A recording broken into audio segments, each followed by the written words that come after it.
All right, so it's 7:05 on not Monday, Tuesday, February 18th, 2020, and I'll call the meeting to order. And the first thing we'll do is stand for a moment of silent reflection.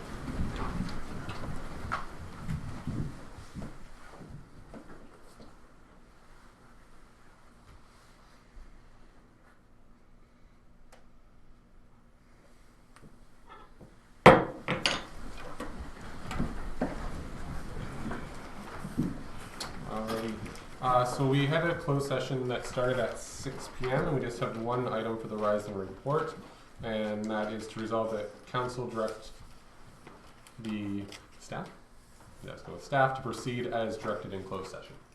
Okay, Councillor Clark and Deputy Hendricks, all those in favor, opposed, and that's carried. And then we just have a couple items that are going to be added onto the agenda, and Jennifer, can you read through those? Certainly. So there was 3 items that were received earlier today. One being the status update special policy area review staff report prepared by Planner Aaron Besh. Memorandum of support received by email February 18th from Casey from Zelinka Priamo, who's the authorized agent for 1782767 Ontario Inc. And another letter that was submitted by the same party, Strathroy District Chamber of Commerce Support Letter 2020, and that council approved the addition of those following council items. Okay, mover and seconder for that. Okay, Councillor McKinnon and Councillor Clark. Thank you. All those in favor? Opposed, and that's carried. And the reason for that is because I go to the next one, which is the declaration of pecuniary interest or general nature thereof. Yep, Deputy Hendricks. I'm occasionally employed at Sydenham Bridge Estates, so I have a conflict with that application. Okay. And soon, just to be sure, Jennifer's file number 79 going to be on the agenda? No, it will not. We have not received the reference plan for that one. Okay. So what we're going to do is we're just running a little bit behind. We're going to jump right into our timed events. So we have our public meeting that's set for 7:05. So we do a motion to resolve as a public meeting to hear zoning bylaw amendment applications and one official plan amendment application, OPA 1 2020 and Z02 2020, Z03 and Z04 2020 be opened at 7:09. Okay, Councillor McKinnon and Deputy Hendricks, all those in favor, opposed, and that's carried. Okay, before we jump into the first one,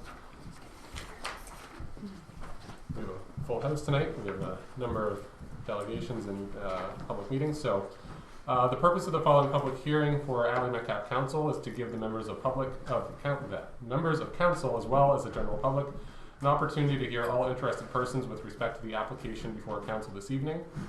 The public is advised that comments expressed in written material presented are a matter of public record available for full disclosure. If a person or a public body files an appeal of decision made this evening to the local planning appeal tribunal without having made a written submission to council, the tribunal may dismiss the appeal. If you wish to be notified of the decision, please submit a written request to the township, and a sign-in sheet has been provided for your convenience on the table in front of us. So the first application in front of us is Official Plan Amendment OPA 1 2020 and Zoning Bylaw Amendment Z02 2020, and that's for 1425 Melwood Drive. And I believe we have Casey here going to come forward. And I believe, has Erin provided you with her planning report? Yes. All right. So Erin, would you like to go through the report? Thank you, Mayor Smith. So the purpose of this report is to provide council and public with information regarding the relevant policies and regulatory context as it relates to the official plan amendment and zoning bylaw amendment before you this evening.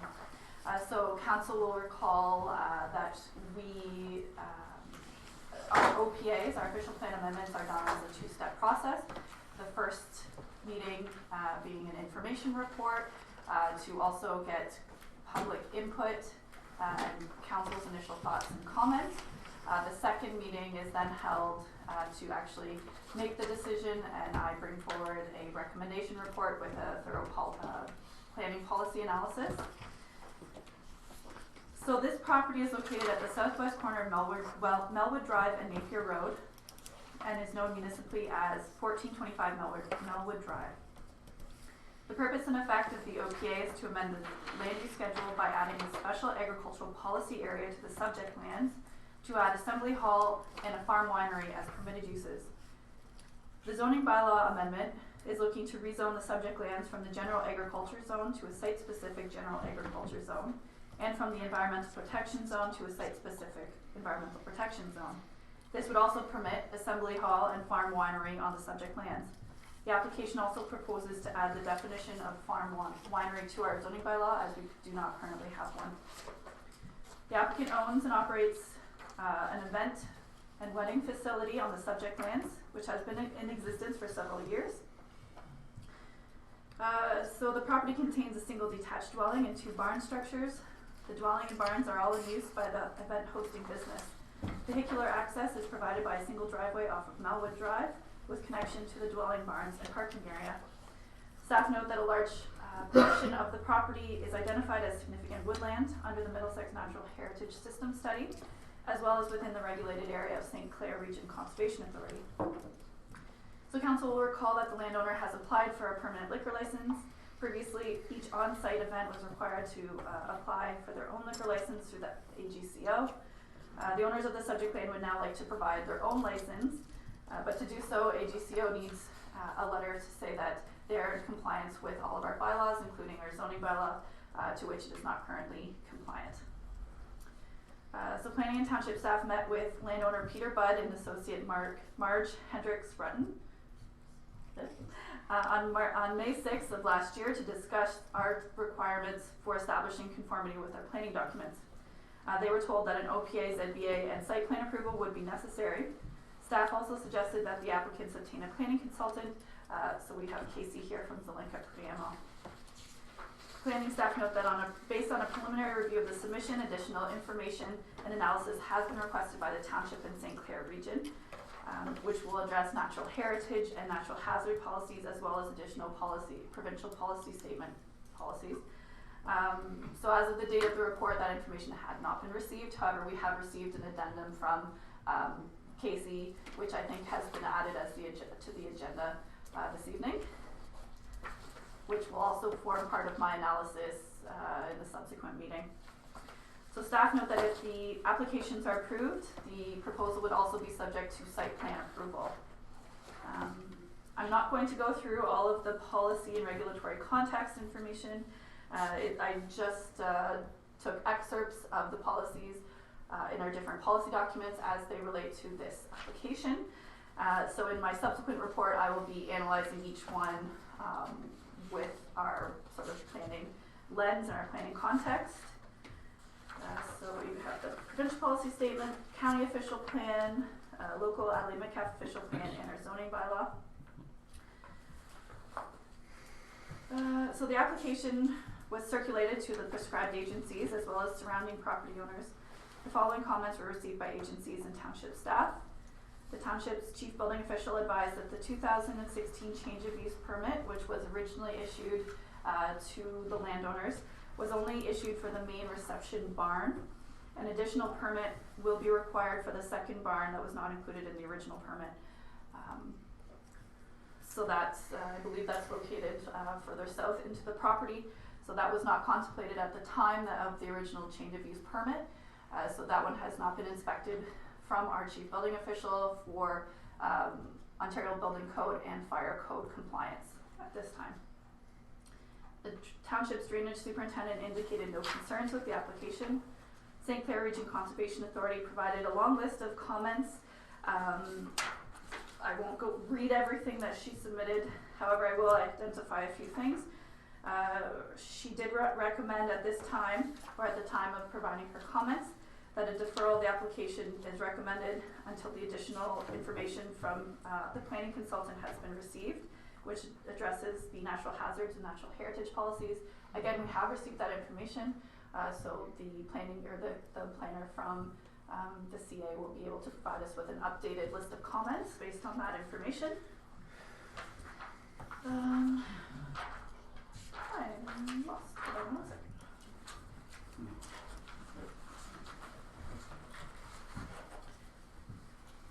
Okay, so lots and lots of comments. So in summary of the CA's comments, consistency with section 3.1 of the PPS has not been demonstrated. Floodproofing appropriate to the nature of the development is required for the assembly hall use, and the proposed winery is not supported within the EP zone at this time. Ontario Regulation 171-06 does apply to the subject site, so that's the regulated area for the CA, and a permit will be required prior to any further development taking place on the property. And again, consistency with section 2.1 of the PPS has been demonstrated for the assembly hall use, but has not been demonstrated for the proposed farm winery use within the EP zone. So that is the information that the CA will be looking for in the revised comments. As of the date of this report, no comments or concerns have been received by the public regarding this proposal. So my next steps, a subsequent report will be provided, which will include a full policy analysis in response to any comments received this evening at the public meeting, as well as provide recommendations for council's consideration on the matter. So my recommendation this evening is that subject report for OPA 1-2020 and ZBA 2-2020 be received for information. And further, that council direct staff to prepare a subsequent report evaluating said applications with a recommendation for council's consideration in a future meeting. Okay, thank you, Aaron. Casey, is there anything you'd like to add at all? I'm just going to kind of take about 5 minutes just to go over a couple of items.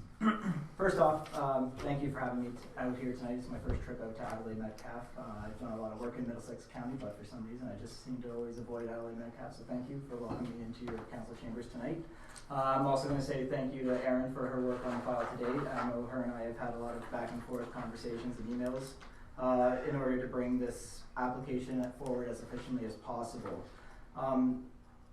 Just to kind of go over a brief history, we are aware that a permit was issued back in 2016 for the occasional change of use, and that kind of created a bit of a snowball effect, which led to today and the zoning issue that needs to be resolved.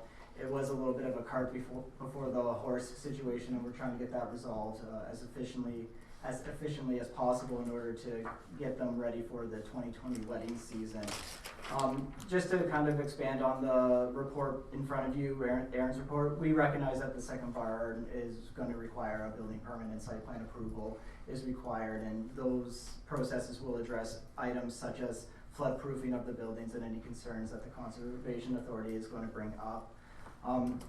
Through conversations with the Conservation Authority, we have amended the application to remove the farm winery use from the environmental protection zone, so the farm winery would only apply to the portions of the land that are currently zoned for agricultural use. So that way the Conservation Authority kind of we removed that concern from their table. We're seeking the approvals to recognize kind of the existing conditions of the property. This site has been in operation for about 3 years, entering its 4th year. The existing barns have been there for the entire time, as well as the dwelling that have been used for this facility, and we recognize that they've kind of been flying under the radar, and we're trying to bring that situation to remedy as quickly as possible.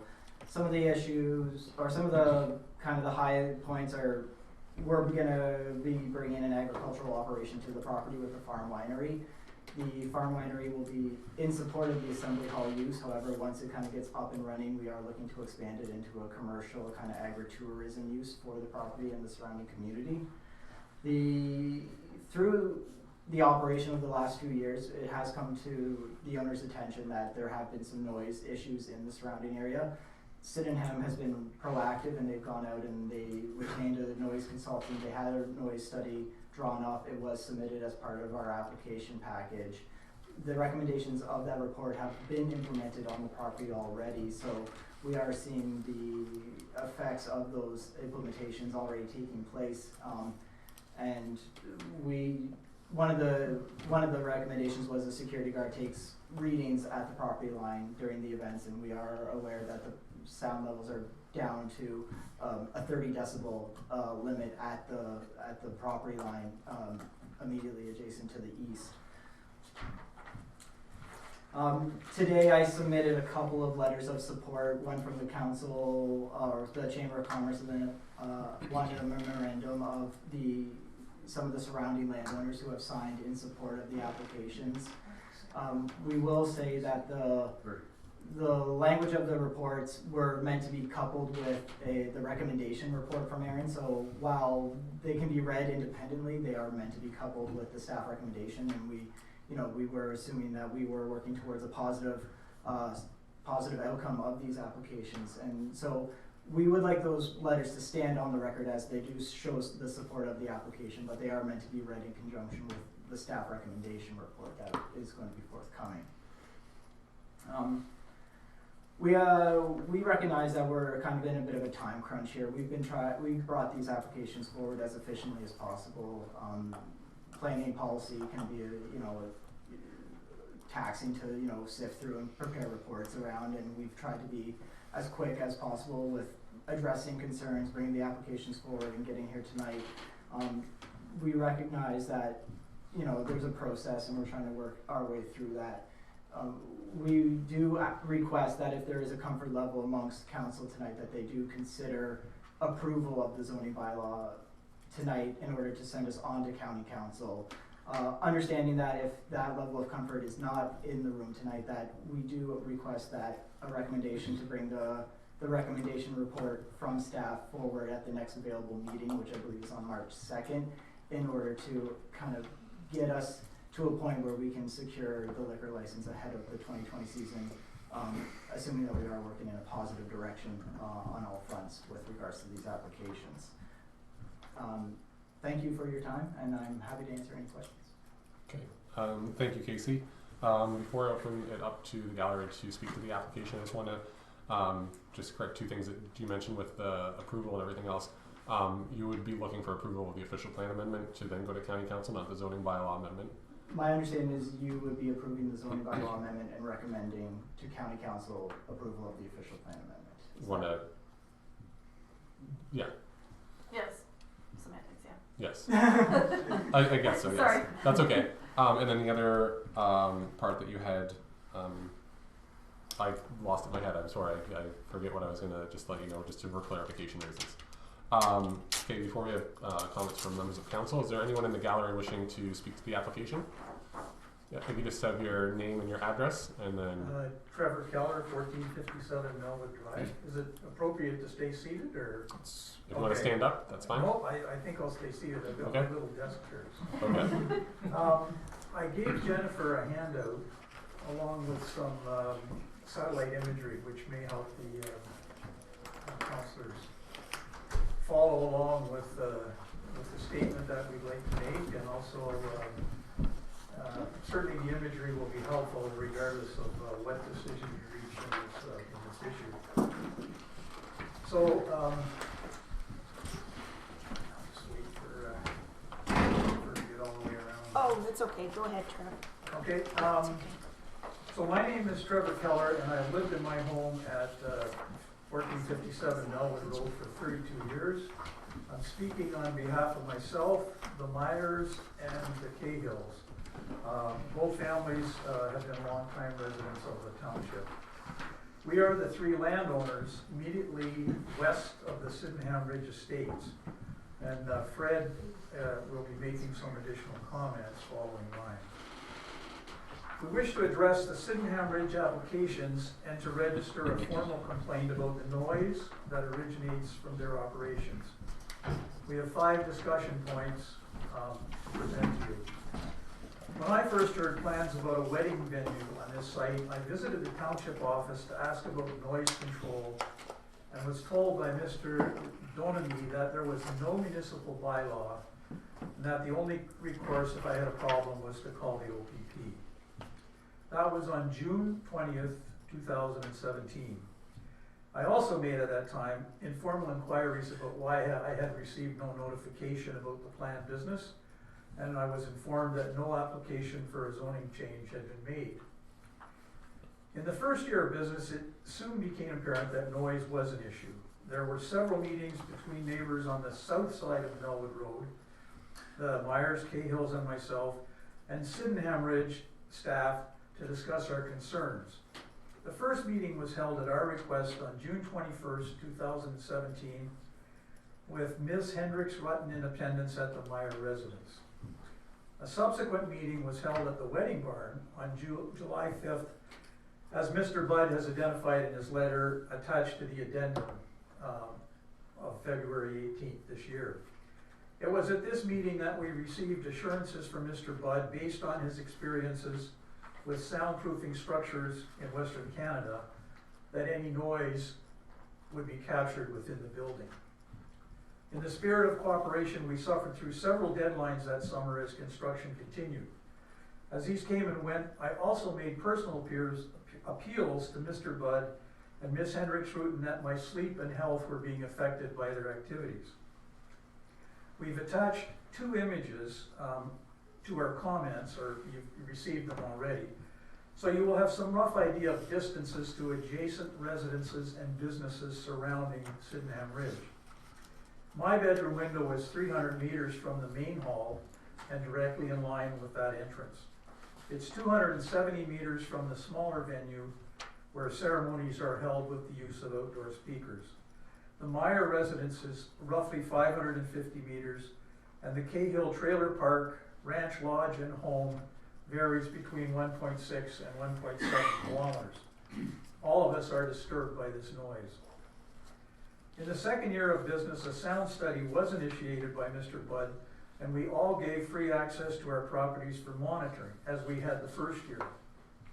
On April 20th, we requested a meeting with Mr. Budd to discuss the findings, but this did not occur. He did call me on May 30th of that year and advised that some problems had been detected, but they were going to be addressed. Noise continued to be an issue for all of us, and on July 7th of that year, I called the OPP for the first time. In 2019, the third year of operation, I again had issues with noisy weekends. On Sunday, September 1st at 11 p.m., the second event of that long weekend, I called the OPP again. Following their visit to the Sydenham Ridge property, I was advised that there was little that could be done, as it was the municipality's responsibility to control noise. As the closest owner, I have lived with a situation for 3 years which has caused me a lot of stress. It's disturbed my sleep and affected my health. It's affected the enjoyment of my property, and I'm sure it has reduced its property value, and the Myers share in this commitment. I feel that it is an invasion of my privacy that I cannot sit in my backyard or leave windows open on a summer weekend without hearing the activities from next door, and that these continue into the night. The situation would not be tolerated in an urban environment, and it should not be acceptable in a rural setting where background sound levels are even quieter than in town. During this time, I tried to cope in many ways, by leaving for the weekend when I knew an event was scheduled, by getting up and going to a motel when I could no longer take it on a particular evening, by wearing shop hearing protectors to bed, and by replacing all the windows in my home at a cost of over $27,000 with essentially no effect. Finally, this summer, I decided enough was enough, and I hired O2E environmental consultants from St. Thomas to monitor noise levels at the corner of my house. A total of 4 dates were randomly picked in June and July without knowing the type or if any Sydenham Ridge events were planned. In the absence of any other guidelines, policies, or bylaws imposed by the municipality, we referred to the environmental sound guidelines from the Ministry of the Environment. There's a complete citing here. That guideline sets an upper limit of 40 decibels between the hours of 7 p.m. and 7 a.m. The measured sound levels during the events at Sydenham Ridge were above this guideline on all 4 occasions, with upper level readings of 49, 47, 45, and 45 decibels. Please note that each 3 decibel increase is a doubling of the sound level. Quiet background sound levels monitored at my house were 30 to 35 decibels. The data is available to council. I didn't figure you needed another sound study. This is the essence of what it was found to be there. And again, I point out that these were random dates. They perhaps were not the noisiest of the summer, and they didn't include the date that I called the OPP for the second time. So our first point to the council is that despite our attempts to work with Sydenham Ridge for the first 2 years, and the measures listed in the addendum, the recent addendum, we have had 3 years of noise problems, which is disturbing 3 families and their clients up to 1.6 kilometers away, let alone those situated closer to the venue. Our second point concerns the sound study conducted on April 7th, 2018. While it's true background levels were recorded for 3 days, the monitoring on our properties occurred during the evening hours of April 7th. On that evening, the government website for Strathroy listed temperatures which varied between 0 and -1 degrees, with winds of 20 to 26 kilometers per hour. That gives a wind chill of -7. On April 7th, when I asked Mr. Richardson, who actually conducted the study, if the doors to the wedding barn were closed, he said they definitely were. So freezing temperatures in a closed venue means that there was no measurement of crowd noise from happy people interacting on the lawn as it occurs in the summer. This would result in the minimum sound levels which were recorded and reported at the Cahill Ranch, FR3, and certainly the reduced levels at the other 2 sample points. We also feel that the selection of the monitoring site that was chosen at the ranch would have been changed if there had been some consultants with the Cahills. The study does not address sound levels from the use of outside speakers at the ceremonial or cocktail hour barn. The words and the music from this smaller venue are clearly audible in our backyards at the Keller and Meyer residence.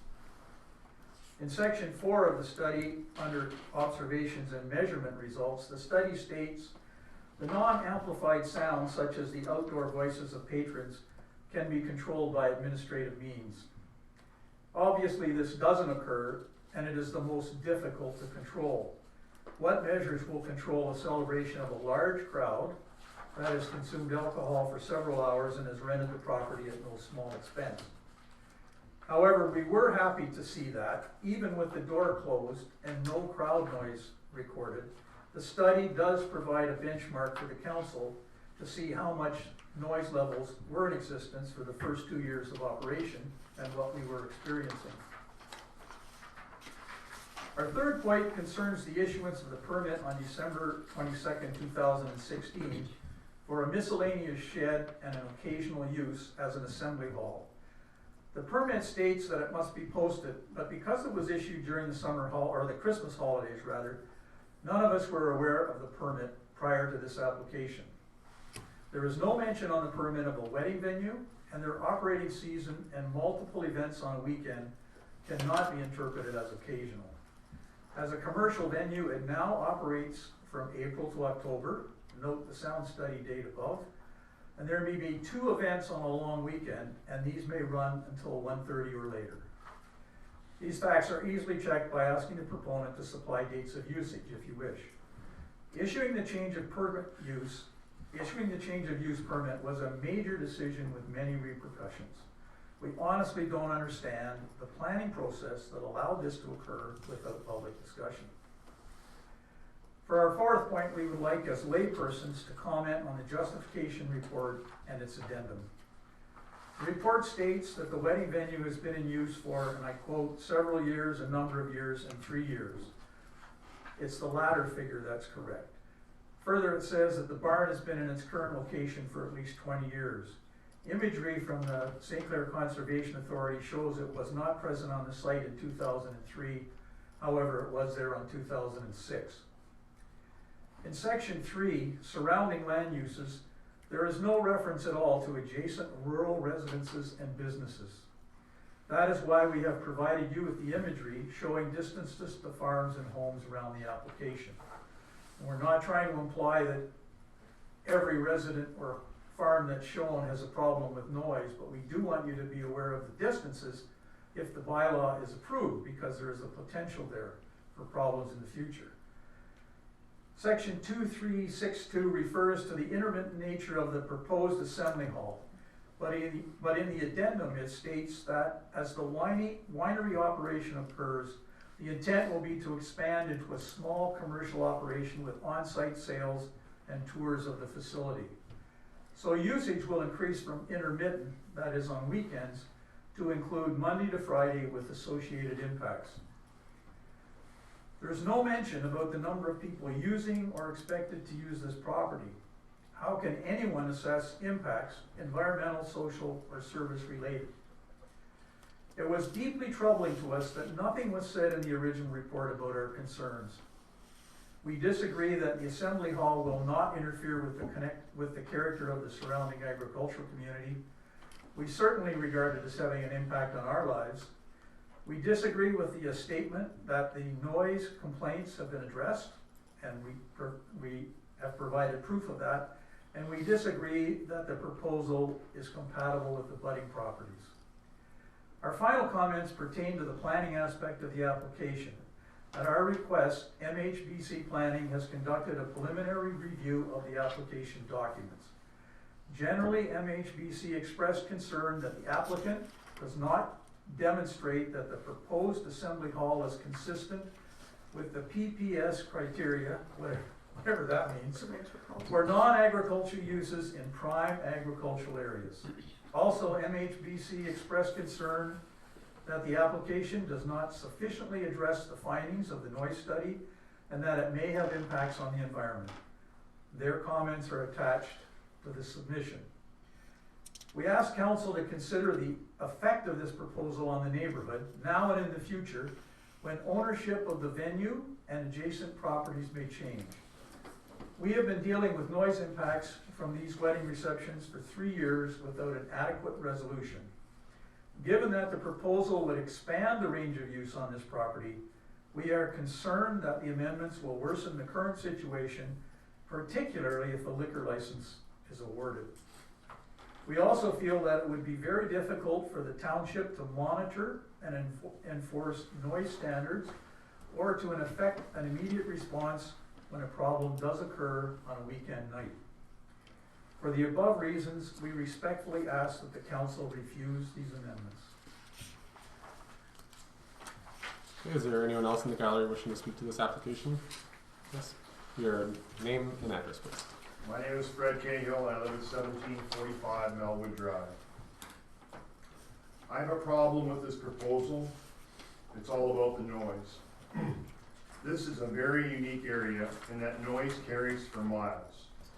The people in Napier don't hear it, but those of us to the east, where it is open and sparse, do.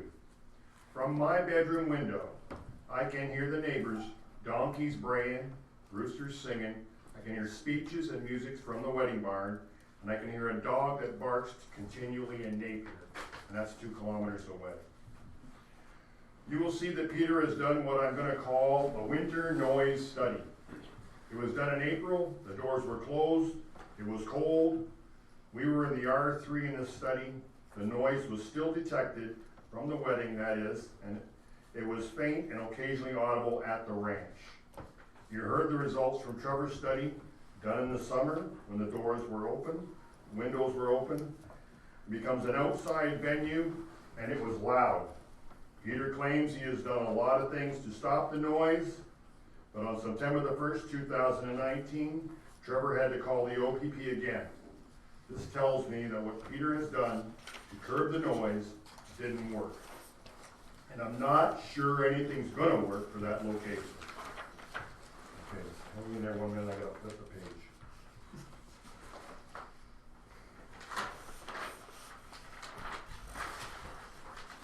Another concern is absentee owners. When this venue is rented, Peter and Marge are never there. There's no one there to police it. We often get a call from people who stay with us and go to the wedding and can't find a light switch or a breaker went off and they just can't find the panel and they can't get a hold of Marge or Peter. In the proposal, the term occasional use some Saturdays. This barn is rented for weddings Friday, Saturday, and Sundays from May until October, every weekend. Consider the future. If this zoning changes, consider the future. If this zoning changes, it's virtually irreversible, and it opens the door to functions that are not compatible to this area.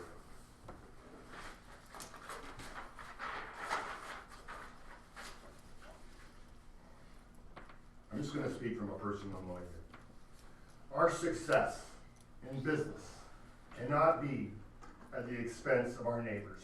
It just cannot be. Okay? Look, I know what it's like to live with noise. I spent 1.5 years sleeping in my basement. You don't sleep right, you don't eat right. Mentally, it just consumes you to the point where you can't function. You're beat, and you feel defeated. Your home, all you've worked for and saved for, is gone.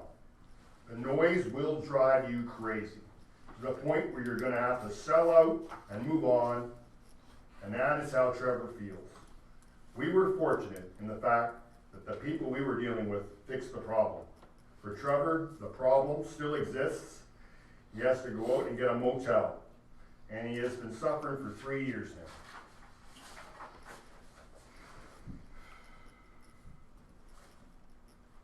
You folks on council, when you go to make this decision on this matter, please ask yourself this question.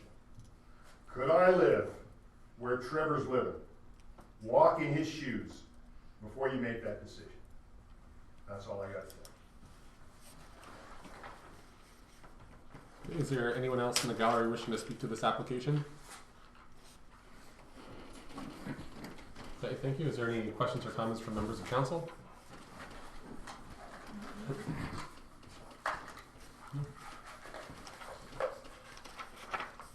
Just gonna see what I jotted down to see if I have any questions at all.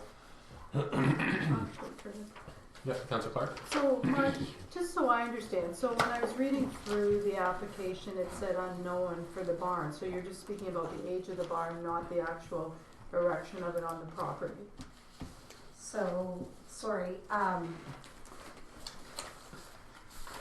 So in the application, on page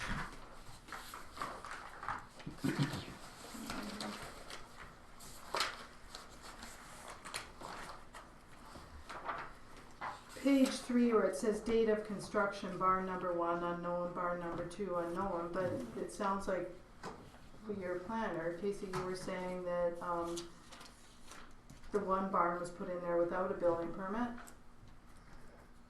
Barn number 1, which was relocated, the larger barn, that was relocated in about 2000 and I want to say 6. 6, you said, The okay. previous barn, the smaller barn that's down in the ravine, it was present in the aerial photo from the year 2000, which was as far back as the township or the Conservation Authority's aerial photo went. So that, for the smaller barn, has been there since 2000 prior.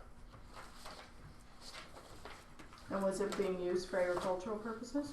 I don't know the history of the use of that barn. Okay, I can answer that question if you wish, as an next door neighbor. He had, as a tractor and odds and ends farming. He wasn't farming, but you know, the grass cutters and things were in that barn. Because it's cement floor, Ford tractor, and that's where it's at. And that's on floodplain right now? Is that what we understand? It is within the, yes. Okay, I have just a couple questions for Aaron, if I could. In your report, in your overview, you said that the access to the property is from Melwood Drive. Have you received any additional information with the driveway that is now also on Napier Road? To Mayor Smith. So actually today I did speak with Coulter Cahill. I was unaware of the access off of Napier into the parking area. I was basing my report on information that Casey had provided, stipulating that the single access off of Melwood gave access to the dwelling, the barns, and the parking area. So I am now aware that there is an additional access that I wasn't aware of before. Okay, then the other question I had, it kind of goes along the line of what Councillor Clark was asking about what we're calling barn number 1. I wasn't on council of the day in 2006 or whatever it was. That barn, did it go through the planning process for a minor variance since it's in the front yard of that property? And it also, did it receive the minor variance to be built and placed in an EP zone? Do you know? To Mayor Smith, I'm not aware of that information.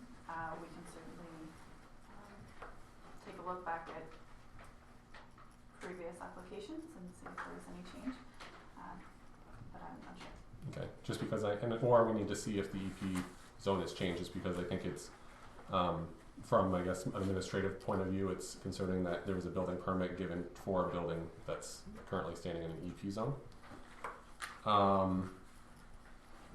The other question I had is, with a venue and of a size that is, or what they're wanting to have approved, is there any consideration with municipal water and sewer connections, considering the large number of occupants that can be inside that building? To Mayor Smith, that is sort of outside of my scope. Certainly the chief building official would be able to make more, give you more of an answer for that one.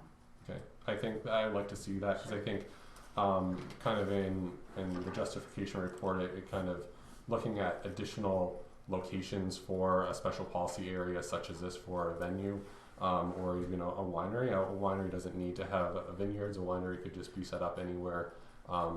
It doesn't need to have the actual farm use. So I'm just wondering about the sewer capacity and water capacity for that use, and also the use of a venue. And my overall question is, does this make sense for the municipality to have that special policy area there, or if it is better suited somewhere else? And I'm not sure, and hopefully your justification report at our future meeting will allow that. Those are just my questions to the planner. If there's no other questions from council, then what we're going to do, if it's okay with our clerk, and if it's okay with the other planning applications, we're going to, what I'm proposing to council is that we close the public meeting for now, so that we can make this motion in regards to the OPA and ZBA amendments to receive that report. And then I would like to jump into the delegation for 7:30 because I believe it's a school night, and I would like to make sure that we hear from Luke Wardell before he's overtired to go to school, if that's okay. Okay, so we're going to have a motion to end the public meeting for official plan amendment OPA 01-2020 and zoning bylaw amendment Z02-2020. Councillor Clark and Councillor McKinnon. And the recommendation that's in front of council is to resolve that council receive the planning information report regarding official plan amendment application OPA 01-2020 and zoning bylaw amendment application Z02-2020 as presented by Aaron Besch, and the council directs staff to prepare a subsequent report evaluating said applications with a recommendation for council's consideration at a future meeting. And I believe that future meeting, I assume, is the second meeting in March. Is that our planning meetings? That would be the hope. So mover and seconder, Councillor Clark and Councillor McKinnon. All those in favor? Opposed? And that's carried. So hopefully it should be there at the second meeting in March. And I'm sure Aaron will be in touch with you guys. Yep. Thank you. Okay, thank We you. don't normally have a plan until the next meeting, the second meeting of the month. Is that a problem? Yeah, second meeting in March. Oh, okay. I Yeah. thought you said the second of March. No, second meet. Sorry, I just want to make that clear. Second meeting in March, not the second. Yeah. Yeah. Okay. This, yeah, because the Yeah, second 'cause is the the Monday. second The is second the is, normal. Yeah, Sorry. but we do plan on the I second understand. one. Okay, Yeah. just wanted to clarify. Okay. Thanks. Okay, thank you. Thank you. And is that okay with council? Is that okay with Justin and Jessica Buttrey and also the McDougals if we go ahead with the public or the delegation that was supposed to be for 7:30? Is that okay? Yes? Yes? Okay. So we have the delegation that was set for 7:30, which is Luke Wardell at 4037 Wardell Drive, and it's a letter of request regarding Wardell Drive. It's like they named the road after you.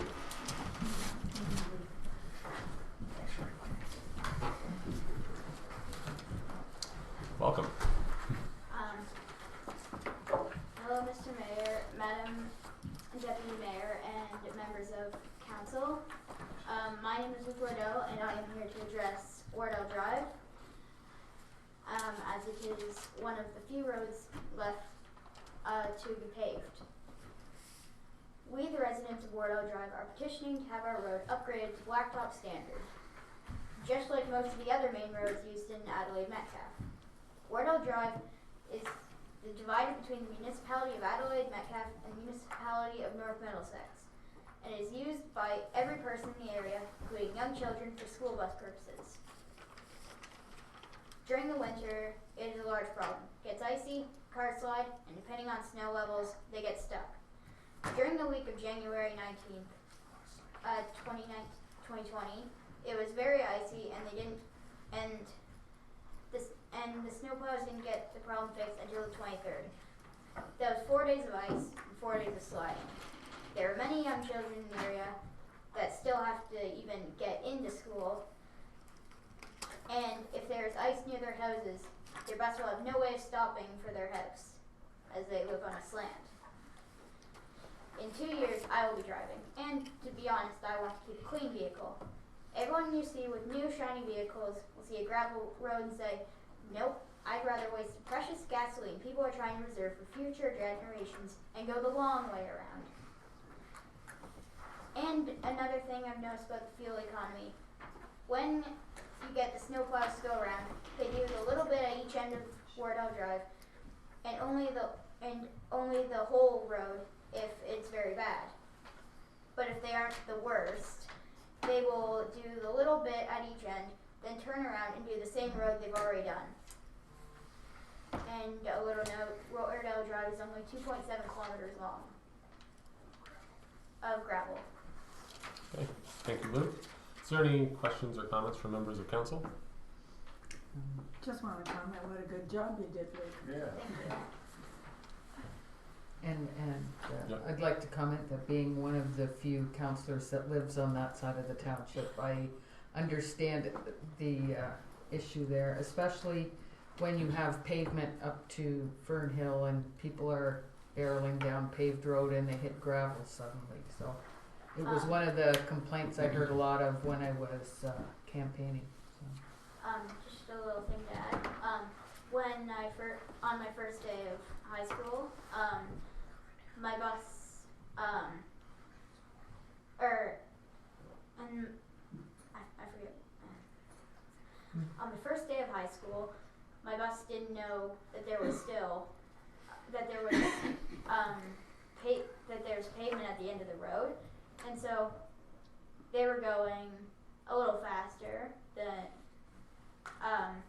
most nice cars would go on the road, and when they hit the bump, everyone had a little scare from it.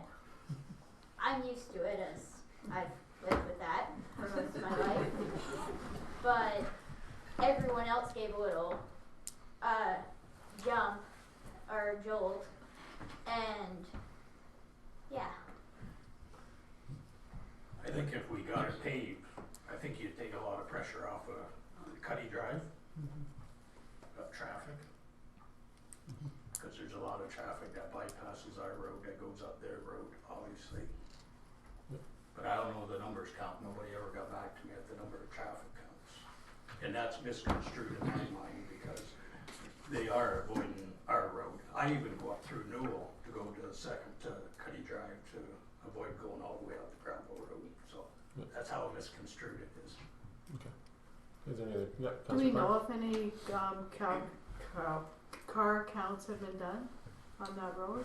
Through Mayor Smith, there is traffic counts on every road. I couldn't tell you what that road is exactly right now, but I can do up a little report on, cost and everything with that road, just because it is a shared road with North Middlesex as well. That's something to consider. So yeah, I can get back to council with That was something my on next that. question. Yeah, Okay. for sure. Yeah, and I think it's important. I know on our road, sometimes the car counts get done on the second last week of July, but everybody's on holidays then, so there's not a lot of value in that. So it'd be interesting to know when they're actually done. So yeah. And that's all I'm comparing to. It's Yeah, two exactly. roads. It's not take the pressure off one and add it on to the other. Yeah. You're gonna change. But if it is a shared road, that's an economic consideration we should be talking about. Well, we've had this conversation in passing about how it's cheaper to maintain a tar and chip road than it is a gravel road. And that goes back to that point as well. I'm not that familiar, Luke, with your road, so is it really drop off, or is it only when it's icy it's an issue? It's mainly only when it's icy, because my bus tried to slow down on that back in grade 8. My bus tried to stop on the hill to slow down, and it just sped up, if anything.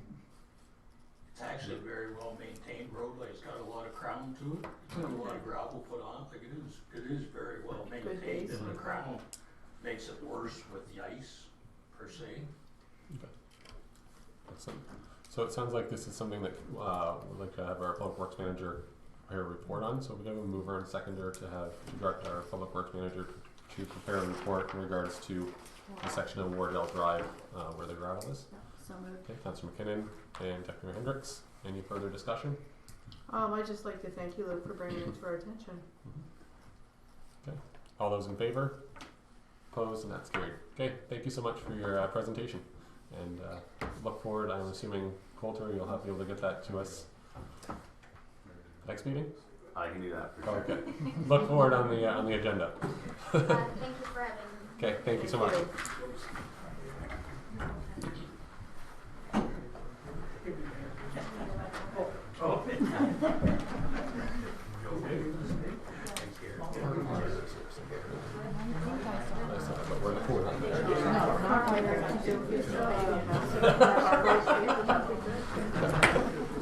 got it. Alright, so we need another motion to open up our public meeting, and that's for zoning bylaw amendment 3 and 4 of 2020. Deputy Mayor Hendricks and Councillor McKinnon, all those in favor? Opposed, and that's carried.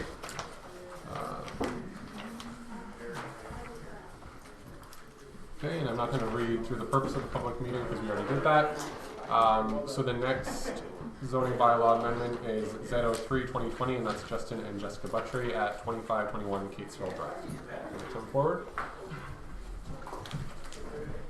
And Jennifer, just so you know, we are running behind, so that's, yes, okay. Okay, you've received the report from Aaron? Yes. Perfect. Anyone to go through the report? Thank you, Mayor Smith. So the next application before council this evening is looking to permit 2 single detached dwellings on an agricultural lot for a period not to exceed 2 years while a new residence is being constructed on the land. The applicant is also required to enter into a temporary use agreement with the township and to ensure that the first dwelling is demolished once the second one is built, and to submit a deposit of $10,000 for the same purpose. The existing residence would be removed upon the expiration of the 2-year period or the occupancy of the new single detached dwelling, whichever occurs first. The deposit would be returned at that time. So we are looking to amend the zoning of the subject lands from general agriculture to include a temporary use provision in order to facilitate this secondary dwelling construction. At the date of expiration, the lands will return to the underlying general agricultural zone. So we are permitted within Section 39 of the Planning Act to allow for temporary use, temporary uses that are not currently permitted in our zoning bylaw. As well, we do have provisions within our official plan which provides or does permit second dwellings on condition that adequate private services are provided. I have drafted an implementing zoning bylaw for your consideration this evening. The application was circulated. We did not receive any comments, neither from any agencies or from the public.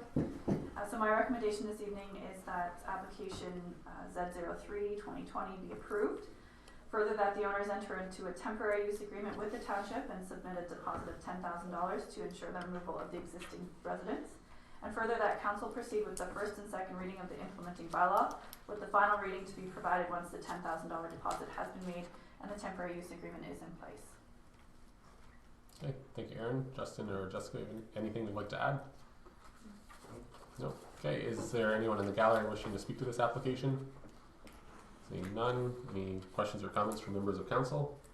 Aaron, just to educate myself, So when you're asking for this $10,000 deposit, is that simultaneously with an application for a building permit? Do you know? Or are there two distinct separate things? There are two separate items. They have to have the $10,000 deposit and the agreement in place before they can be issued a building permit. Okay, thank you. Okay, is there any other questions at all? Okay, so the way it's going to work, we have one more planning application from the Sounds of Council, which isn't much, but since it's not negative, I believe it'll be approved. So you can stick around if you want, or to see that it is approved, or you can head on it. It's whatever you'd like to do. So thank you so much for coming. Okay, so our next application is for zoning bylaw amendment Z04-2020, and that's for Kerrigan and Jennifer McDougall at 4225 Calvert Drive.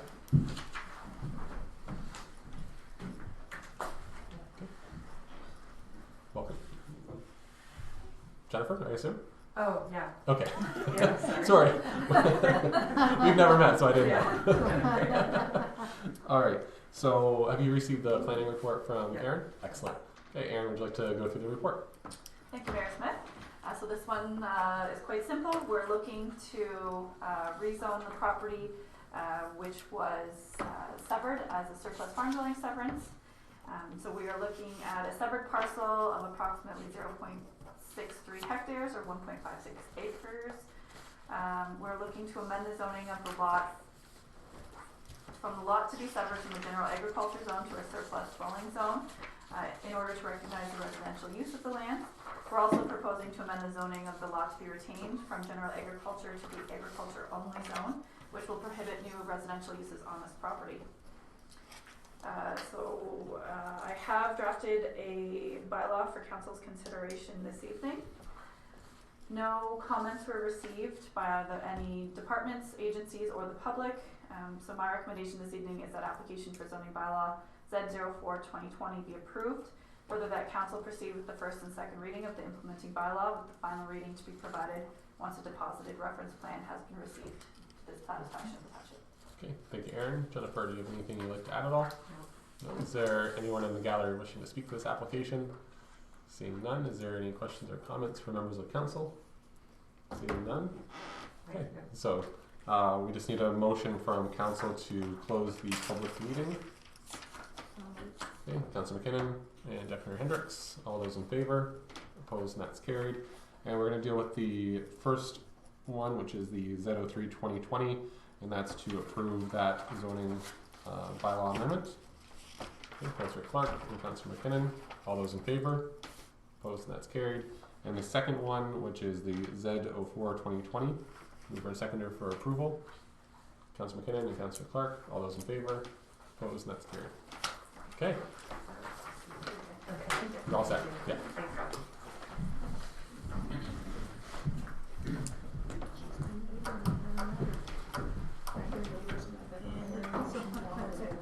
I did that. Didn't I do a motion to close that meeting? No. Yes. It was Betty Ann and myself. Sorry. No. Too quick. That's okay. Okay, so Aaron, you want to go through the special policy area review? Thank you, Mayor Smith. So you did receive, hopefully today, my update for the special policy area review. I did want to just address council this evening. So the interim control bylaw for the special policy review is set to expire May 21st, so we are under a bit of a time crunch here. And on January 29th, council directed planning staff to proceed with the drafting amendments for the official plan and zoning bylaw as they relate to all of the areas that I've outlined in my little memo. As county planning staff have now received input from both the public and council themselves, we have prepared a draft official plan amendment and zoning bylaw amendment for council's consideration. Staff are requesting a date be selected to present the draft OPA ZBA to council and public at a statutory public meeting, which will require circulation of a public notice no less than 20 days prior to the meeting. Once approved by the township, the OPA documents will be circulated to the County Middlesex as they are the approval authority for amendments to the official plan. County staff are aiming for the OPA documents to be heard at the March 24th Committee of the Whole meeting. And in order to make this date, planning staff recommend the statutory public meeting be held March 11th, 12th, or 13th and that's simply to ensure that timelines for county staff also align. So my recommendation this evening is that council select a date for the statutory public meeting at which planning staff will present our special policy area review draft official plan amendment and zoning bylaw amendment for approval. Okay, so what date are we thinking?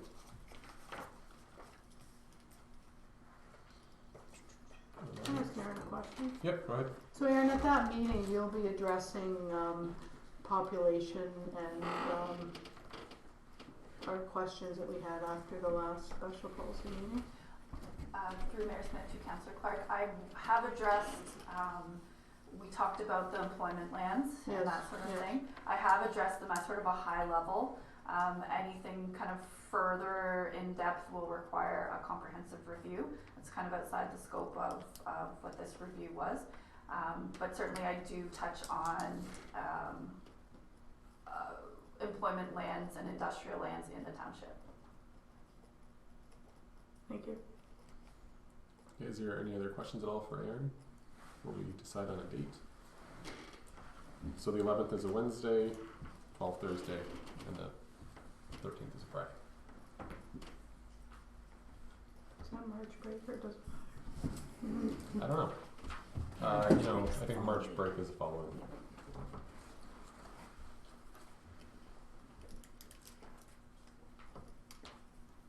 I'll throw out the 11th.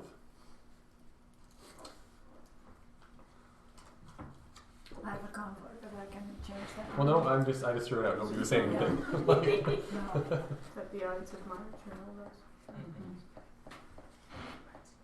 12th?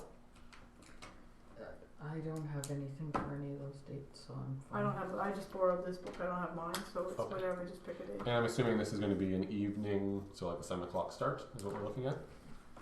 I would say the 13th is probably not a great day. No. to do it. Friday night's not where I want to be Friday night. And it's a Friday and it's also the 13th. Mary Ann will be on her motorcycle down for a door.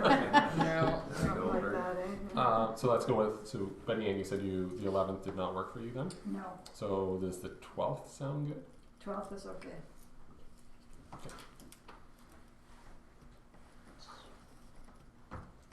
And at 7?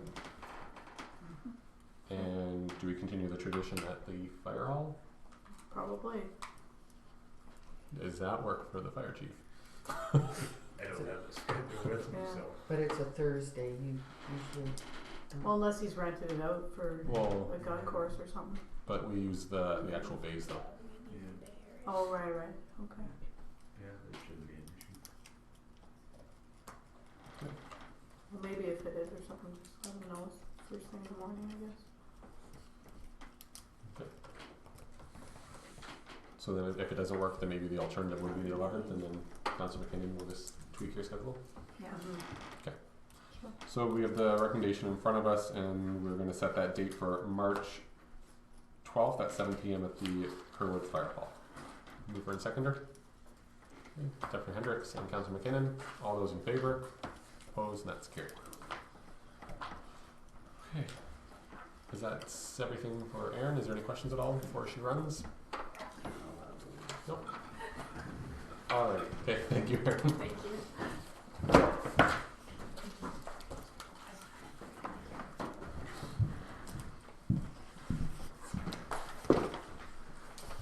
Okay. Next up, a little further behind. So we have Jennifer Buchanan from Graham Scott Enns, our municipal auditor, and for some reason I can't think of your name.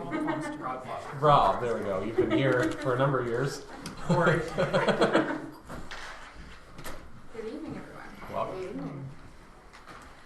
Okay, so we have a few things to go through. We will obviously walk through the audited financial statements for December 31st, 2018, and we'll make some commentary as we go through those. And then we'll also make some general comments about the audit and some things that we are required to communicate with those charged with governance, represented tonight by council. So I trust that everyone does have the statements in front of them, drafts were given last week. So I will walk through them. If at any time you have a question, please feel free to interrupt me and let me know the question. So we are looking at the audited financial statements for the year ended December 31st, 2018. And so I am turning in the statements to page 1, which is the independent auditor's report. Not as exciting as some of We usually can clear a room. We should have said you guys first. So we have the independent auditor's report, and I did want to point out that there has been a change in the format of the audit report since fiscal 2017. This was a required change by the CPA handbook. So there's now much longer audit report. It goes over the course of 2 pages, and the opinion paragraph is now at the top rather than at the bottom. The purpose of the new report is to more clearly outline the responsibilities of management and those charged with governance represented by council. So this is a standard report, it's just the new version of the audit report. So I did want to share with you the opinion. So we have audited the financial statements of Corporation of the Township of Adelaide Metcalfe, which comprise the statement of financial position as at December 31st, 2018, and the statement of operations and accumulated surplus, statement of change in net financial assets, and statement of cash flows for the year then ended, and notes to the financial statements, including a summary of significant accounting policies. In our opinion, the municipality's financial statements present fairly in all material respects the financial position of the municipality as at December 31st, 2018, and the results of its operations and its cash flows for the year then ended, in accordance with the Canadian accounting standards for public sector entities. So that is a clean audit opinion. Turning to the bottom of page 2, the statements will be dated February 18th, 2020, today's date, assuming they are approved by council. Turning to page 3, we have the statement of financial position, other realms known as the balance sheet, outlining the financial assets and liabilities and non-financial assets of the municipality. So I'm just going to comment on a few of the year-over-year variances between December 31st, 2017 and December 31st, 2018. The balance sheet is at a point in time. So the first amount we have is the cash balance. So the amount itself is about $300,000 lower than it was in 2017, just due to cash activities during the year. The one thing I did want to point out is that there has been a significant cash balance held since about 2014. Previously there had been a bit more held in investments. So turning our attention to the investments, the increase of 110 to 117 year over year is just the interest accrual. Taxes receivable, about 100,000 lower than it was in December 31st, 2017, and that's the result of successful collections during the year. Accounts receivable, an increase of about $50,000. So within that, there's actually about $100,000 more in HST receivable, which is being offset by other amounts. In terms of the balance, the 950, so of that, the majority of that is HST receivable. So there's about 430,000 relating to fiscal 18 and 294,000 relating to fiscal 17. So that's just the timing of when the HST return is filed and when the cash is received. The other thing I wanted to point out there is that within the 2017 balance, there was 145,000 receivable from the Middlesex Centre relating to the Woods Road project. So that amount in 2018 has been is no longer considered to be collectible from Middlesex Centre. The dispute over who is paying for the road, I believe. So that amount has been absorbed and paid for by Township of Adelaide Metcalfe and is included in the roads expense.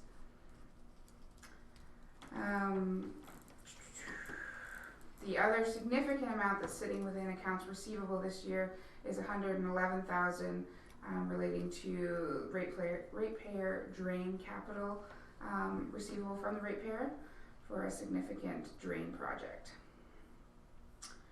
That brings us to total financial assets of $6.2 million. Continuing down financial liabilities, you'll see there's a significant decrease from $861,000 in 2017 to $533,000 in 2018. So there was a significant amount of about $300,000 accrued for capital purchases at the end of 2017. It did not reoccur at the end of 2018. Deferred revenue, the significant decrease there, the majority of it was the spending of $274,000 of gas tax funding. So at the end of 2017, it was sitting in deferred revenue as it had been not yet spent, and then it was spent in 2018 and included in revenue. And that was to cover some roads expenses. The net long-term liabilities, so that's the continuing repayment of the Kerwood wastewater debt. So that continues to decrease each year as the principal debt payments are made. And the landfill closure and post-closure liability we'll look at a bit closer when we get to note 5. So that brings us to total financial liabilities of approximately $1.3 million, net financial assets of pretty close to $5 million. In terms of the non-financial assets, the first amount is tangible capital assets. So there was a increase over the prior year. So there's actually $1.5 million in additions, which we'll look at a bit closer in note 6. And then that's net against about $825,000 in amortization. Next two amounts are very small. The inventories would be your salt, sand, gravel, relating to winter road maintenance, and then prepaid expenses relate to insurance and tile venture. So that brings our total non-financial assets to $18.3 million, and the total net financial and non-financial assets is our accumulated surplus of $23.3 million. Is there any questions on the statement of financial position? Yep, Councillor Clark. So I'm looking under the financial assets, and we have the piddly amount of investments. So the cash portion, is there interest received on that cash portion? A very small amount, yes. What is the small amount? Don't have that Okay. in front of me I now. think our interest, maybe 96,000 in 2018. Okay, that's good. Okay, because I'm thinking if you didn't get any at 1.6, you're leaving almost 70,000 on the table. Yeah, Okay, no, so we do get monthly okay, interest. that's the right yes. answer. Okay, Yes, thank you. correct. We do get monthly interest. So it must be in money market or something, or you've negotiated cash balance. Yes. Okay. Yeah, I think the question would be, is there another investment vehicle that could return better than what's in the bank account? If there's kind of a permanent amount that you generally don't Exactly. fall below, that would be the question. Okay, is there any other questions at all? No? Okay. So turning to page 4, so this is the statement of operations and accumulated surplus. And we're looking at the year ended December 31st, 2018. So my first comment will be that the first column is the budget column, and in note 13, we actually take the council approved budget and we convert it to a PSAB budget so that it's prepared on a comparable basis to these financial statements. So the numbers may be a bit different than the budget you recall passing. And so that is outlined in note 13. Then we have the 2018 actual compared to the 2017 actual column. So again, I'm just going to speak on some of the year-over-year variances. So property taxation is actually relatively similar to the prior year and very close to the budgeted amount. Taxation from governments, Chip Hills, is slightly higher than the year before and then budget. User charges has increased about 50,000, mostly relating to building licenses and permits. In terms of local improvement levies, so that would really relate to drain levies and other amounts, and again it's higher than previous year and then budget. In terms of government transfers, there was the significant amount of the $274,000, the gas tax amount from fiscal 17 is included in the federal amount there of $370,000. The provincial amount has actually decreased from prior year, but it was anticipated based on the budgeted amount. And so part of that is the OMPF grant was decreased by $125,000 compared to fiscal 17, but that was offset a little bit by the $40,000 received for Main Street revitalization funding. In terms of investment income, so that's where you would see the investment both on the investments held as well as the cash holdings, so $102,000 for 2018. Penalties and interest on tax, again very similar to prior year. In terms of other revenues, so it was significantly higher in fiscal 17, and that was due to some one-time amounts, including $23,000 from a land severance with Strathroy Caradoc and $57,000 received in donations. In terms of the expenses, most are very comparable to both budget and prior year. I was just going to speak to the transportation services. So there were some significant changes over prior year. There was about $200,000 lower spent on bridges and culverts, $100,000 less on roadside maintenance, and $50,000 less on hard road top maintenance. That is also within that number is where we included the $145,000 relating to Woods Road. In terms of agriculture, there's obviously a significant increase over prior year, but more similar to budget, relating to a $348,000 increase in materials and supplies for drains. So that brings our total revenues of, call it $6 million, total expenses of $5 million. So we have our annual surplus of $976,348. So are there any questions on the statement of operations and accumulated surplus? Okay. Moving on, I'll go a little bit faster, but please stop me if you do have any questions. So page 5 is statement of changes in net financial assets. This is sort of basically you have your annual surplus and then you do your adjustments for tangible capital assets, amortization, and basically the change in non-financial assets is being calculated there.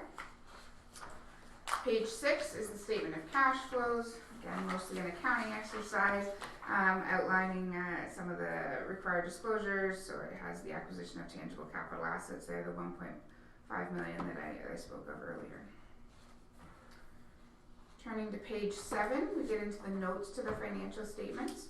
Note number 1 is the summary of significant accounting policies, and there were no changes to the accounting policies during the year. So that makes that part of the presentation quick. Turning to page 11 now. So we get to note 3, which is deferred revenue, and this outlines that some of the amounts that are sitting in deferred revenue because they have yet to be spent. And so some of the amounts have actually been sitting there for a while. The recreation land relates to the parkland reserve. Federal gas tax, you can see that's where the money was spent during fiscal 18. Subdivider contributions relates to Buttery Creek. And then the building permit and road restoration revenue, so that amount has been sitting there since fiscal 15.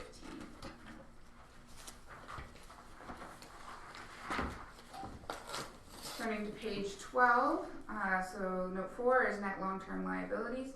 So this outlines the total liabilities of the municipality, and the one thing I'm going to point out is that there's $493,000 total liabilities. However, $130,000 of that are tile drainage loans assumed by the individual. So the total long-term liabilities of the municipality at the year end is $362,000, and then it's itemized there, the repayment. Turning to page 13, note 5, landfill closure and post-closure liability.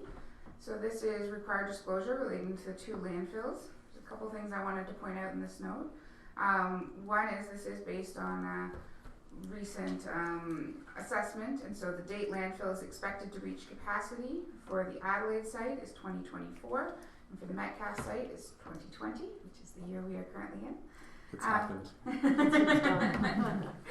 So these are the estimated costs and everything as at December 31st, 2018 for the estimated post-closure costs. So the estimated liability at that point in time was $190,000, and the reserve at that point in time was $225,000. So there was enough reserve to cover that liability. We'll find out. Turning to page 14, tangible capital assets. So I will quickly speak to some of the additions. You see the opening and then the additions column. So within machinery and equipment, the most significant addition was $150,000 for a backhoe. The roadway additions, the $28,000 is culvert pipes. Machinery and equipment continuing down, so computers and a copier for $10,000, and then vehicle was a 2019 Ford F-150 for $28,000. and then there's the work in process of 1.3 million. So that brings our total additions to 1.5 million.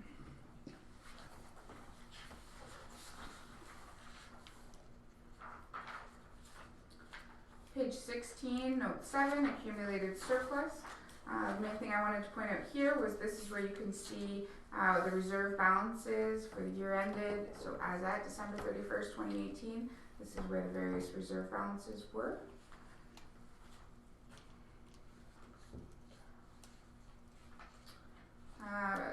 Page 17, I don't have any significant comments on. Page 18, note 11, contingent liabilities. Deputy Hendricks? Oh, Yeah, in the accumulated surplus, what is benefiting landowners? So there's 1.4 million for drains, Oh, okay, and then there's 464,000 for Highway 81 financing. okay. Good question. So the drains obviously are done on behalf initially, And taken then- on and then recovered Yeah. over time. I think it's also, just while we're talking about that general revenue fund, so that would be the fund that you would normally speak of when you do your budget, trying to budget to zero is that particular fund.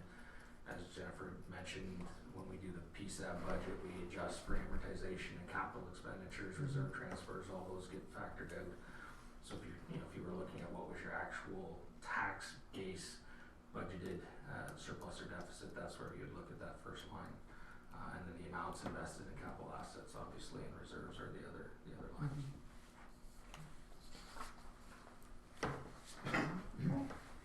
Page 18, note 11, contingent liabilities. So based on our understanding, there were some contingent liabilities outstanding at December 31st, 2018. This note is talking about them in general terms, that's saying that there's not expected to be a loss, but if there were one, it would be recorded as an operating expense in the year of the loss. Turning to page 19, note 13. So this is where we have the approved budget as approved by council, and then we do the adjustments to make it into the PSAB budget. The remaining of the statements, note 14 describes the different categories for expenses for segmented disclosure, and then the schedule on page 21 is the schedule of segmented disclosure, so it outlines the revenues and expenses by segment. Were there any other questions on the financial statement? Councillor Finn? Not a question, just a comment. When you put draft on your documents, could you put it so you're not going over the figures in the columns? Okay, yeah. Was there a specific one that you had difficulty reading, or? No, but The last page. or yeah, the second last page and a couple of okay. others, so Okay. you've gone over the figures and Yeah. so just, there's lots of room on the page and I thought you could likely put draft someplace else. We can work on that. Councillor Clark? This question maybe for Jennifer as well as you guys. So do the cemeteries, do they not have funds in trust in Toronto and all that stuff? No, that's, so where is, that money's all in the general pool now? So through Mayor Curtis, so we have what's called West Adelaide Cemetery, Yes. and it's an account, but we have no trust funds in it. Okay, so what, that account is held by the municipality? Yes. Okay, so that would be reflected in here? Yes. Thanks. Okay, is there any other questions at all? Yeah, Councillor Finn? Just going back to the drainage amount, could you just clarify that for me? Like, is that money we've got sitting on the books that hasn't been collected? Sorry, which? So the benefiting landowner amount, Yes. that is drains where the municipality has taken on the task of fixing or repairing Yes. or replacing, whatever it may be, and that has not yet been billed to those. Okay. So that sometimes can be a long process, because we may have to apply for government provincial grants. Quite often they're available, so before you can do the final bill out, you have to make sure the province agrees, gives you the grants. So sometimes a larger project can take a couple years to turn around before they can be invoiced out. But it's also money that is outstanding and isn't collecting interest otherwise. So, you know, you do want to try to ensure that you're always collecting it as quickly as you can, but that's why there can be larger deferrals and when you can actually collect it is you may be waiting on an outside source before you can complete that process. Good, thank you. You're welcome. Okay, is there any other questions at all? I just had one. I forget what page it was on. You mentioned Buttrey Creek, the subdivision. And I was just wondering what that amount was and So the deferred revenue amount, so it was on page 11, note 3, subdivider contributions 19,000. So it's unspent revenue basically that's been carried forward. It's been sitting there for, I think it's been 4 or 5 years. The increase year over year is just a small interest allocation that it receives. Okay. But I'm not sure if it's original purpose. Yeah, we're not sure what the original purpose is. We've been going back through the subdivider agreement to see what that was for. But it's been 10 or more years, so it's been there since the subdivision was developed. Yeah, that's what I was wondering, is because it's an older subdivision. I know that we just wrapped it up, I think it was 2 terms ago. Yes. But I just wasn't sure why there was still money associated to that subdivision. So, okay. So is that likely money that was put on deposit or something, or we don't know what that is? We don't know at this point. Okay. It's not unusual to see those or subdivider amounts being collected, but their purposes always aren't clear when they were originated. I've seen that in other municipalities as well, where the balances keep growing and all of us are wondering what exactly we're supposed to put those towards at the end of the day. And the agreements, it's quite often it's been a number of years and the agreements aren't always clear as to what that was for or to be applied to. I have seen cases where it can be given back to the municipality for administrative purposes. That was its original intent, but you'd have to look at the original agreement. So you guys are the auditors, so would that not be something you would cross-reference? You would go back and say when that subdivision was done and pull minutes from a meeting to see if there would be clarification there, or that's out of the scope of what you do from an audit standpoint to see if there's a match? It's a fairly small number. We would ensure any increases tied into if there was a lot sold or whatever, that portion and that there's interest being allocated to it, but not necessarily the details. I mean, if it was $200,000, we would spend more time, I guess, as part of the audit to verify what it's for. Okay. I guess at some point I'd like to go on record as saying we should know what that is. If somebody can, whoever's responsibility that would be. Okay, Councillor McKinnon? And I'm not clear in my own mind if you started the interim audit for 2019 yet, or when would that be? We will be scheduling that with Kathy. Okay. Thank you. Okay, so we do have a motion, and the motion is to resolve the council receive and approve the draft Township of Adelaide Metcalfe financial statement for 2018 as presented by the municipal auditors, Graham Scott Evans. Okay, Governor Hendricks and Councillor McKinnon. Yep, Councillor Clark. So just to educate me as a first-time councillor in the real world that I come from, usually within 90 days a year and you start this process. So how does that differ with municipalities? Because we're now more than a year. So just for my educational purposes, if you could speak to that. Every municipality is slightly different in delivery dates. A lot of it depends on how quickly the administration can prepare for us for the year end. Typically, I guess we would start most municipal audits in the mid-March timeframe.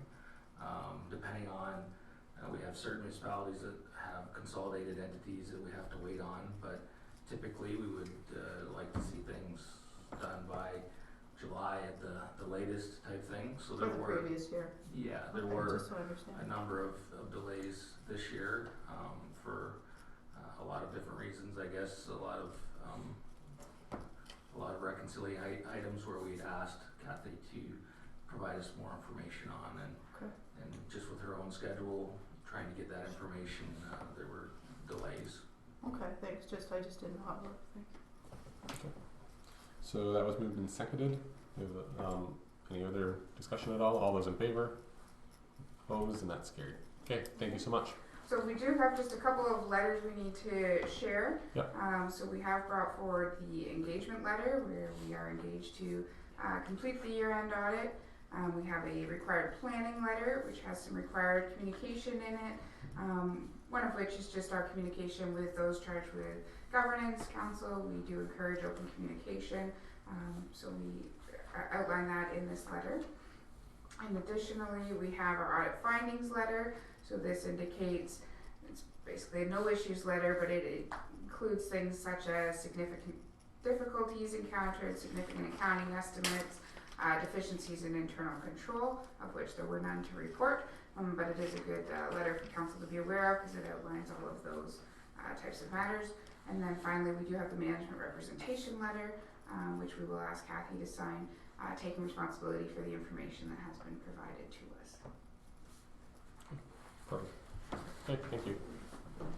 So Jennifer, would you include those in our next minutes Agenda. for the meeting, Sure. just for a recommended reading? Yep, I include those on the March 2nd agenda. Thank you. If I may, they are generally circulated to council for approval, Or for signature, yes, Okay. yes. Just I don't know how it works. Okay, there's. Oh, I missed one. Missed one. Well, you didn't clear the room, you've got one person left. Yeah. You're a trooper. All right, thank you so much.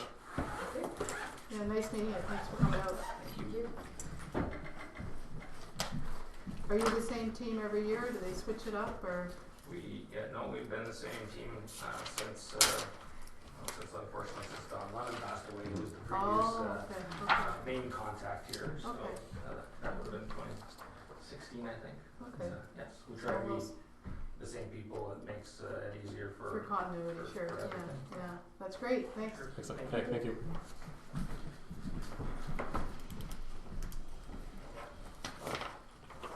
Okay, so we're done with delegations and timed events. We're going to move into correspondence.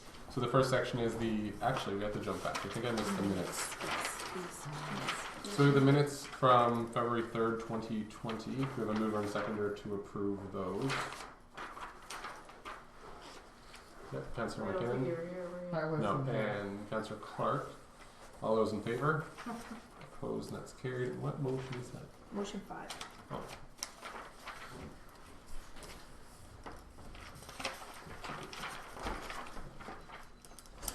Great, so as I was saying, correspondence.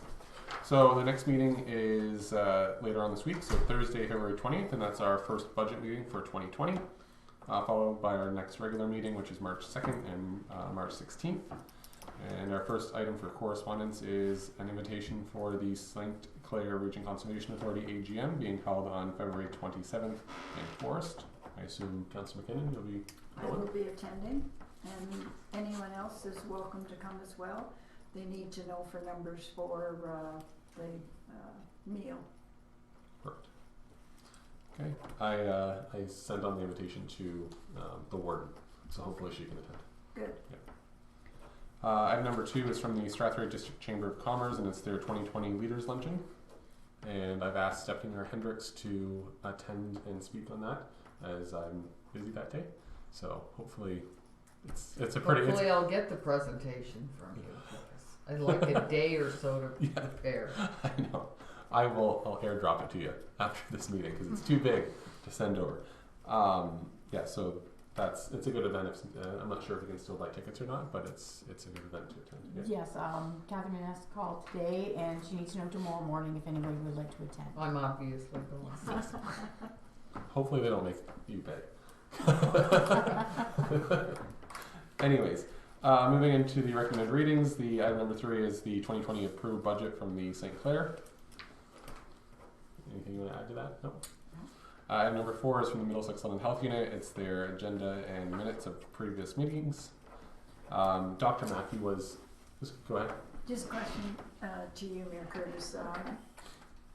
It seems strange that now we're getting the minutes and the agenda. Is this Weird. for transparency and accountability? No, so this isn't a result of Middlesex County Council asking for more information, and so it's not just once in a while we grab, get information from the health unit. So it's part of their strategy to reach out more to the county residents. But with this, I have asked, and Dr. Mackey was at County Council this afternoon. They're going to revise the way they send out this information because it's just a lot of information and minutes and agendas. So they're looking at a different way of sending out kind of the highlights from meetings because it's just a lot. Exactly. Yeah.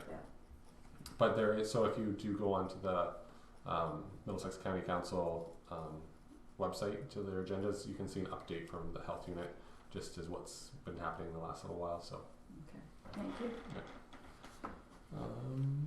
Next one is from Swift, and it's an update. And I think we're getting closer to seeing Middlesex on that list as to future projects, so that's exciting. Item number 6 is from the Ministry of Natural Resources and Forestries, and it's a proposed changes under the Aggregate Resources Act. Action required items. Item number 7 is from the St. Clair Region Conservation Authority, and it's their tree planting request along the 402. I'm assuming, and that was sent to all the landowners. I'm assuming so. I assume so too. Yes. Okay. Item number 2 is from Eric Dennison and the Optimist Club. It's a letter of request for the 2020 soccer season. And Jennifer has recommended a motion, I believe, to resolve that council received the letter requested from the Adelaide Metcalfe Kerwood Optimist member Eric Dennison regarding the use of the Kerwood Park for the soccer program, and that the request be deferred to the budget discussions. Or whatever council would like to do. I think we said that even if we're giving people a pass, that we still have to function, like we've got to have that show up somewhere in the budget as money that we're giving. I think we should discuss it in the budget meeting, but I'm okay supporting it in principle now, so they know what's ahead of them. Deputy Hendricks? I've been given to understand they've already filled out like a lot of paperwork for this season, or did they have some forms they were asked to fill out about applying for grants like this? So they've already filled So that out. we can defer it until after we have the meeting on Thursday, and then that could be some action that comes out of it if people are more comfortable. Okay. And that was going to be my question, isn't this part of technically our donation allowance? So did they request this on time for this year, or is it, because since it's a new system, they didn't realize the deadline for it? Not for this year, but we do have 3 separate applications from the Optimist Club which may incorporate this into it. So. Got it. Okay. Okay, so we can move our secretary to put this towards our budget discussion. Sure. Councillor Clark and Councillor McKinnon. All those in favor? Opposed? And that's carried. And the last one is from Prince Edward County. It's the resolution regarding the consumer packaging on single-use wipes. So I didn't know if these are like wet wipes for a baby, or if these are Clorox wipes for using in your kitchen, or just all wipes. Do we know, or do we care? If I may, it was likely all wipes, especially the flushable wipes that they say are flushable. They are flushable, but that doesn't mean that it doesn't cause problems at septic systems and sewer systems. So it does tend to be a problem. A lot of people have put them down their sewer system, and then they do not biodegrade. They just have we seen any results that are in Kerwood? I suppose we don't. So if I may, I do know that there's been many times the pumps have been changed out because they've been clogged and full of stuff. Okay. And they're not good for private residences. They don't flush down completely sometimes, and yet if they're balled up, they will block and cause a backup in their house. Okay.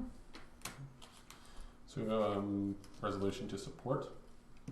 I'll make that. Okay, Deputy Hendricks and Councillor McKinnon. Is there any more discussion? All those in favor? Opposed? And that's carried.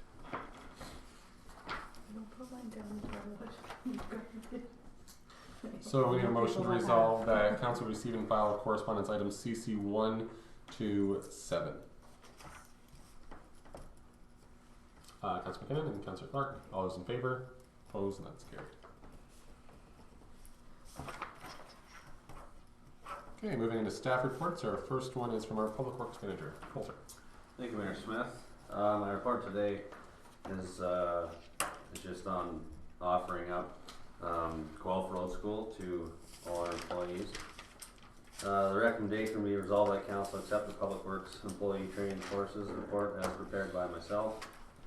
Resolved that council approve the attendance of Public Works employees and the Public Works manager at OGRA Road School training courses as offered in May 2020, and that the costs for registration and expenses be incorporated into the 2020 budget. Do I keep reading that, or how are we doing this new format? I'm assuming. So I talked to Jennifer. I just felt that everybody's reading reports, and it feels like it's story time. Yeah. So is everybody okay with just Cole's notes version, or do you want Coulter to read the whole thing? We've read it already. We've read it all. Yeah, Okay, sounds good.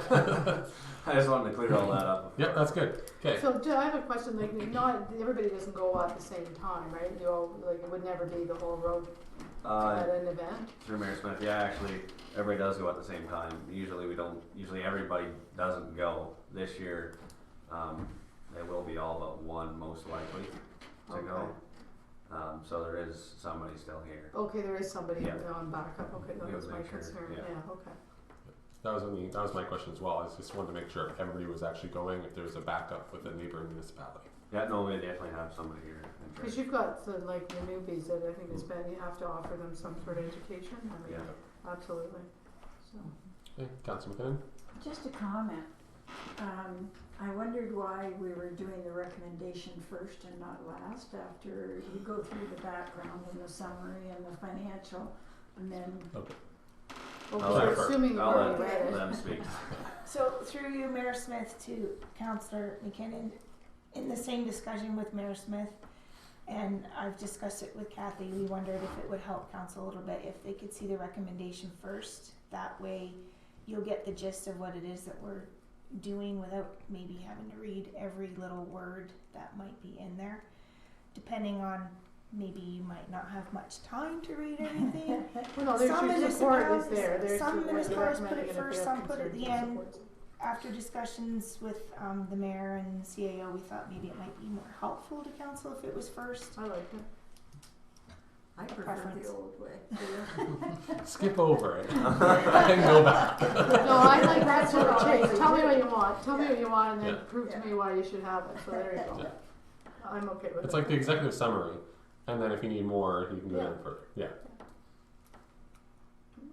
Anyways, is there any other questions for Coulter? So we have the recommendation there that's at the top of the page and not at the bottom. Does anybody want to move that? Okay, Deputy Hendricks and Councillor McKinnon, or Councillor Clark. And the other thing you'll notice is that we are no longer going to have two separate motions. We're doing the one motion all together, so we're receiving reports and also the actual recommendation because it got a little. I like that. Yeah. Yeah, because it's too many. All right. All those in favor? Opposed, and that's carried. Okay, is there any questions at all for Coulter and the Public Works? Seeing none, move on to our next report.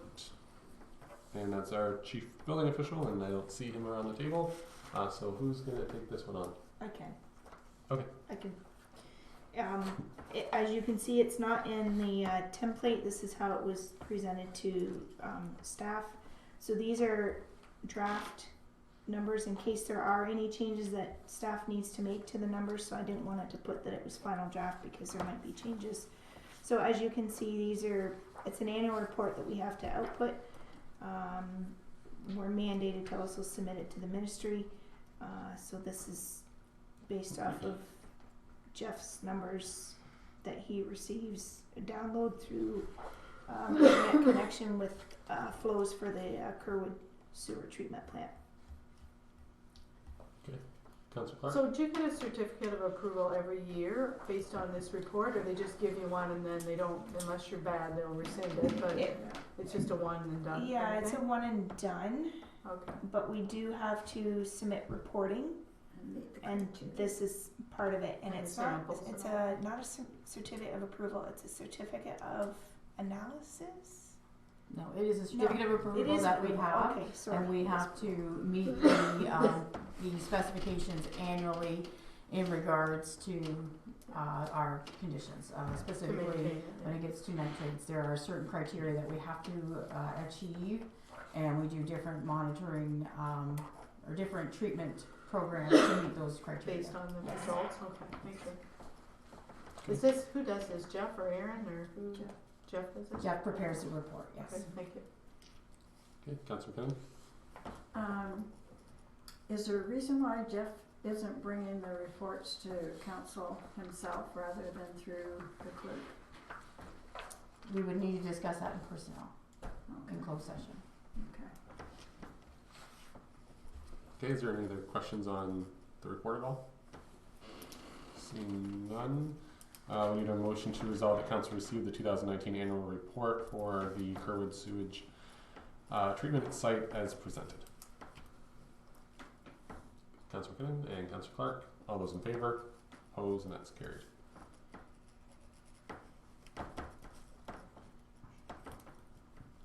Okay, and the next one is the building officials building permit list for 2019 and the comparison to 2018. And I assume that's as much as Jennifer's going to say. So is there any questions on that? Lots of new houses. I'd assume that has to go with that Grove-Gas The Court. subdivision, yes, I'm assuming. So it looks like there's more permits that were out there in 2019 compared to 2018. So 83 in 2018 and 113. So yeah. There's no questions at all. Sorry, total dwelling units created, is that like new lots, or what is that? Because that's not, that would, we've already got new houses up above, so I'm sorry. Those are just Actually, totals. new residential. That's the same numbers as new residential. It is the same. So the total permits is just all those added up, and then it's just showing, it's just giving those quick comparisons instead of. Oh, okay, I just didn't know why it was duplicated, okay, alright, thanks.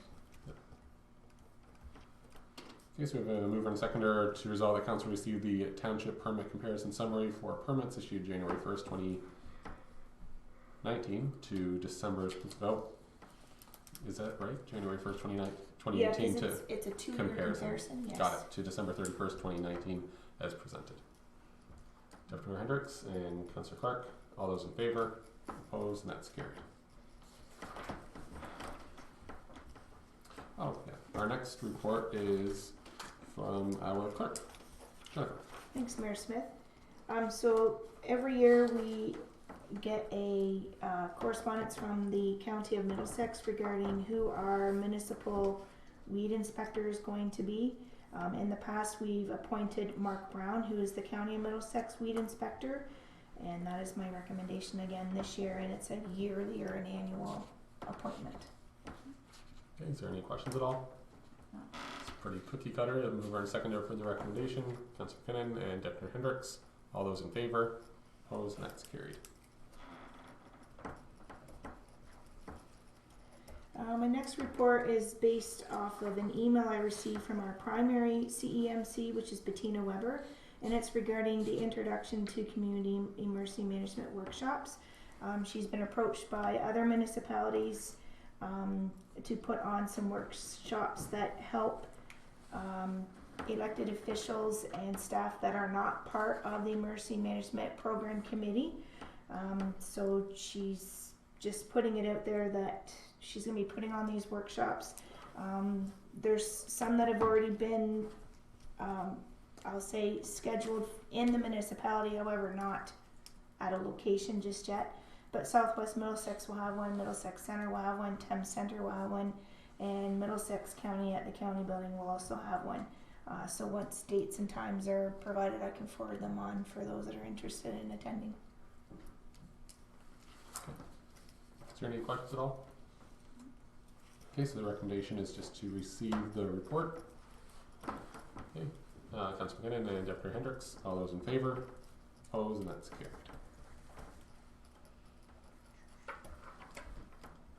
Oh yes, sorry, I forgot I had one more. Yes, the mosquito larvicide program.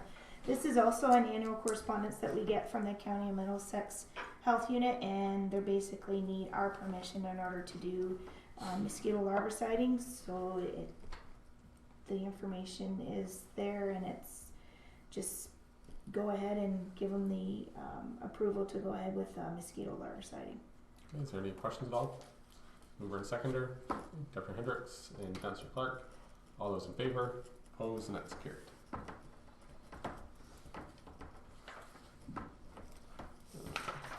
That's it from you. That is it for me. Thank you. Okay, our next staff report is from our CEO Treasurer.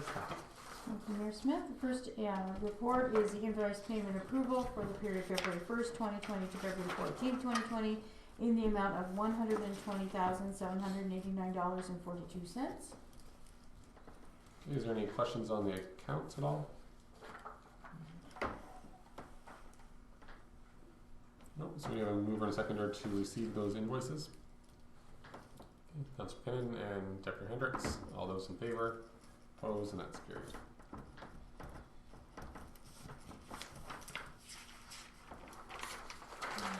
The second report is in regards to the Blue Water Recycling Association. It's the Automated Waste and Recycling Collection Agreement. The agreement is produced there for Council's review. Everything is according to the discussions we had previously with Francis Vayu from Blue Water Recycling Association. Okay, is there any questions at all?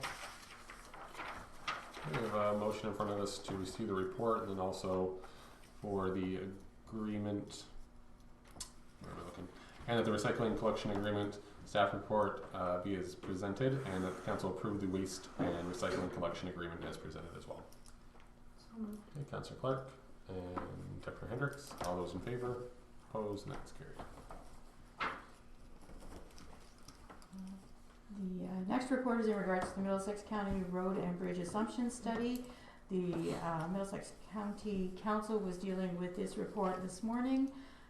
There is a cost to the municipality of $67,450 due at some point either in 2020 or 2021. I did speak with Chris Trainey. Coulter and I met with him to discuss the ramifications about having a two-tier road. Chris is satisfied that the minimum maintenance standards will be met for both of us, and that we shouldn't be concerned. They will have proper signage at the turn at Pike Road, notifying people that it's gone from a county road to a township road, and that there is some negotiating ability with the county to either include the $67,000 in this year's budget, or if necessary, have it billed in the 2021 budget. Any questions at all? Councillor Clark?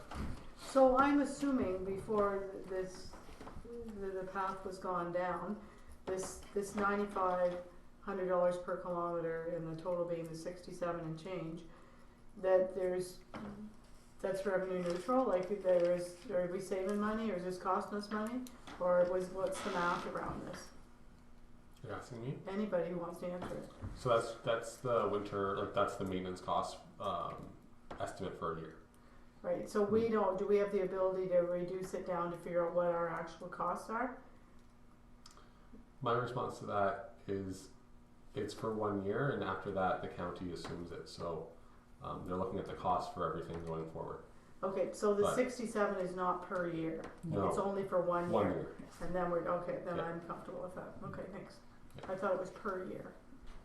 And they go by 1 year by year renewing. Oh, That's, no. Okay, No. okay. No, it's one and done. Where Okay, good. Yeah. Good. Because I was like, oh wow, we've got to fight this every year. Councillor McKinnon?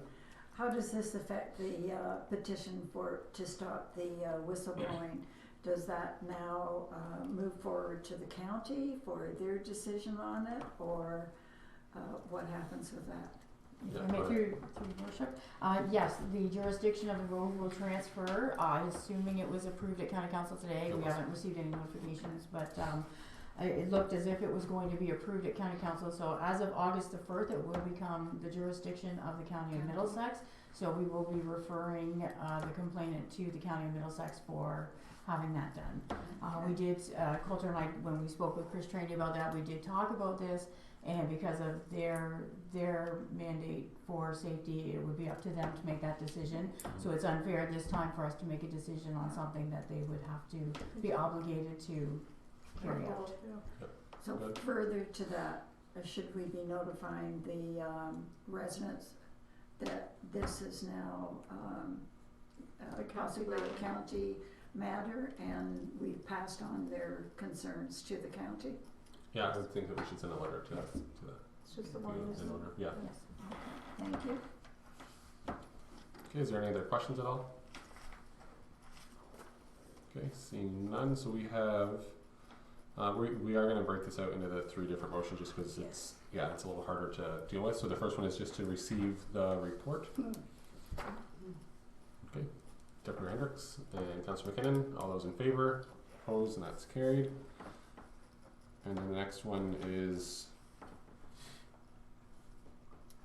to resolve the council defer decision on the recommendation to provide a 1-year maintenance compensation for Middlesex County at a rate of $99,500 per kilometre, totaling $67,450 for the township of Adelaide Metcalfe to the 2020 budget, and that the decision on the timing of the remittance be negotiated with the county pending county approval of the recommendations of the technical steering committees contained in the county road assumption study report.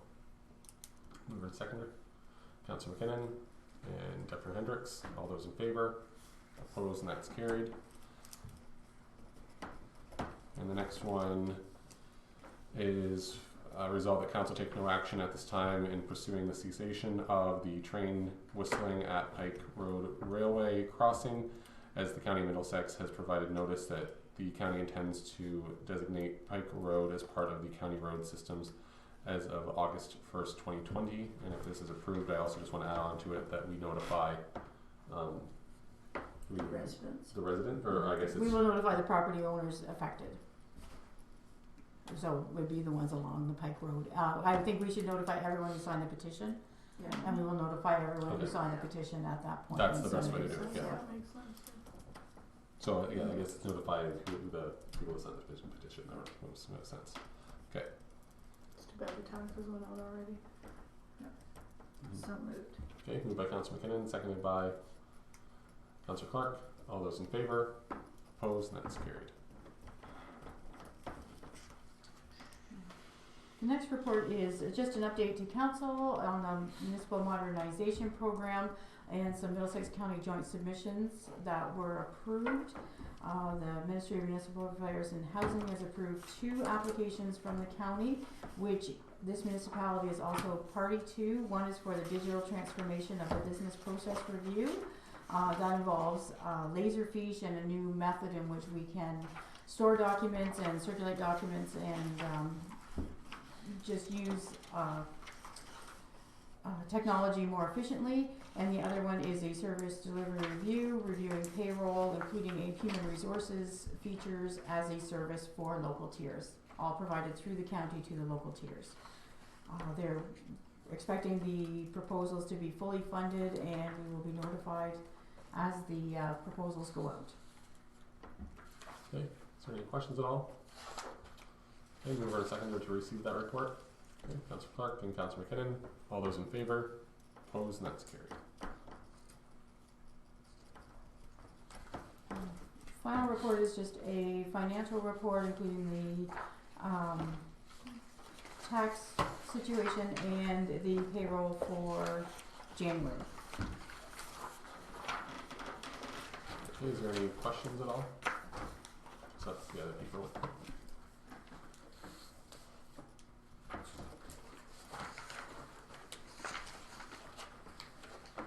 Okay, mover and seconder to resolve that council receive the financial report, including the January 2020 payroll as presented by the CAO Treasurer. Deputy Hendricks. Councillor McKinnon. All those in favor? Opposed, and that's carried.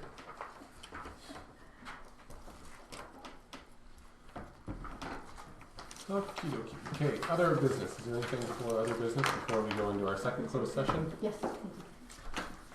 Deputy Hendricks.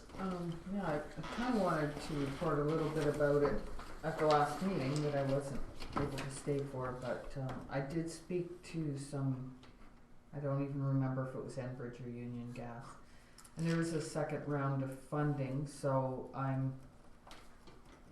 I've been told that we'd be notified about the possibility of being able to get it, and I'm just wondering if it even fits into our strategic plan. But I do know we have a lot of residents that would really love to have natural gas lines come through the county, and I think we have a few places that would have a good chance of getting some funding for it.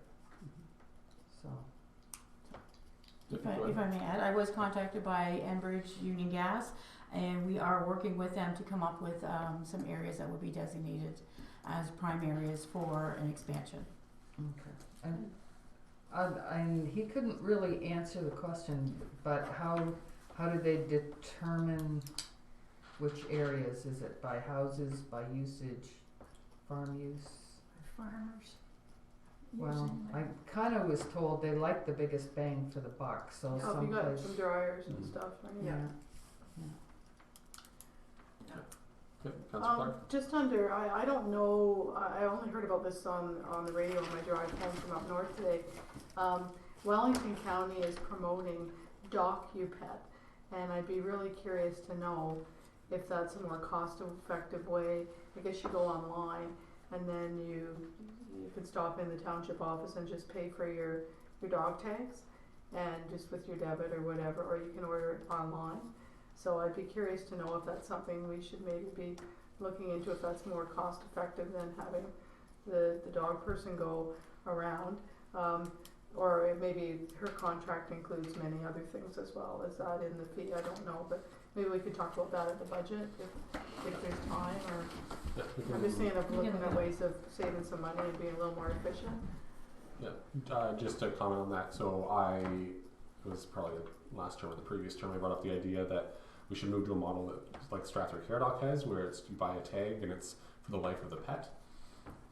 Because realistically, dog owners aren't the only ones that use that service. Anybody uses that service. If there's a dog on your property, you would call it the service to get Vicky, Kyle to come out and use that. So technically, it's not just the pet owners that's using that service. At that time, and kind of the rationale as to why Adelaide Metcalfe has been going towards the door-to-door service is so then there's that once-a-year check-in to make sure that everything's okay. Making sure that people are actually getting their tags, and also just to see like the welfare of the animals at all the different places. So that was the rationale of the day, but we can certainly look into different options, because I agree it doesn't make any sense. But maybe that's the right way to do it. All I know is when I was doing some reconciliation for income tax stuff, I noticed I was charged for a dog on a rental property, and there was no one even living in the house. So if there was a dog there, it wasn't living in the house. It might have just been running across the field or something. So, Yeah, but no, I think we should look into it again, just because I don't think we've looked into it.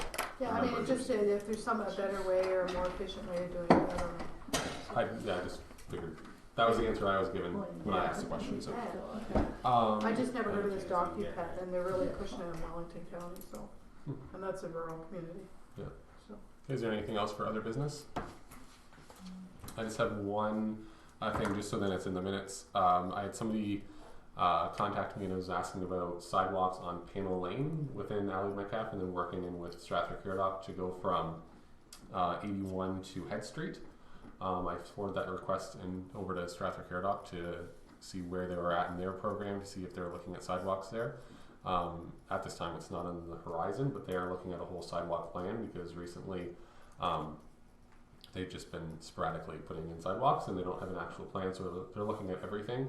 But I just wanted to make sure it's in the minutes that I mentioned that, and it should technically, we should have probably looked at that in our sidewalk engineering report. That's a difficult road. It's a very difficult road, but it's something we didn't even consider.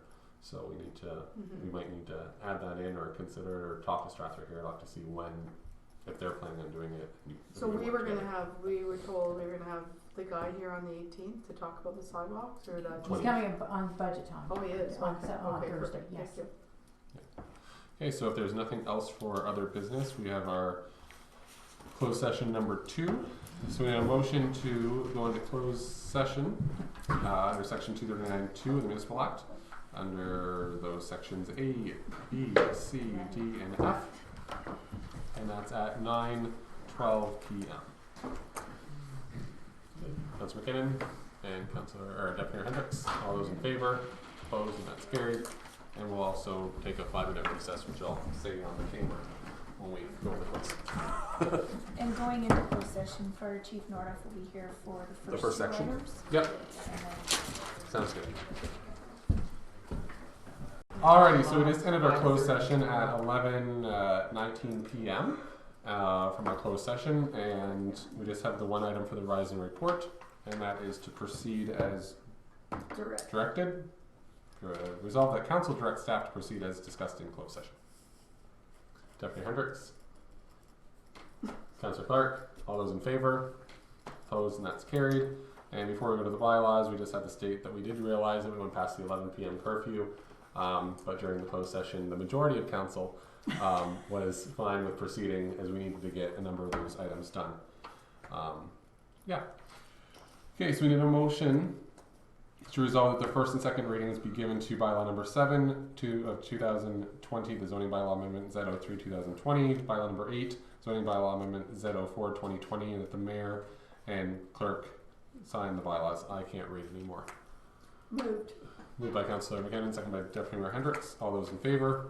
Opposed, and that's carried. And then a bylaw, resolve that all 3 readings be given to bylaw number 6 of 2020, appoint the weed inspector, and the number 9 of 2020 confirmed council proceedings, and that the bylaws be signed by the mayor and clerk, and the corporate seal be attached. Moved. And seconded, same ones. Okay, And then just before you go into adjourn, I just have one quick note that you'll see on your agenda. Sorry, bylaw number 79 2019. That is not going to get passed tonight because a reference plan has not been submitted. okay, and we need a motion to adjourn at one of the longest council meetings ever. Councillor McKinnon and Councillor Clark, all those in favor, opposed, and that's carried. There. This isn't a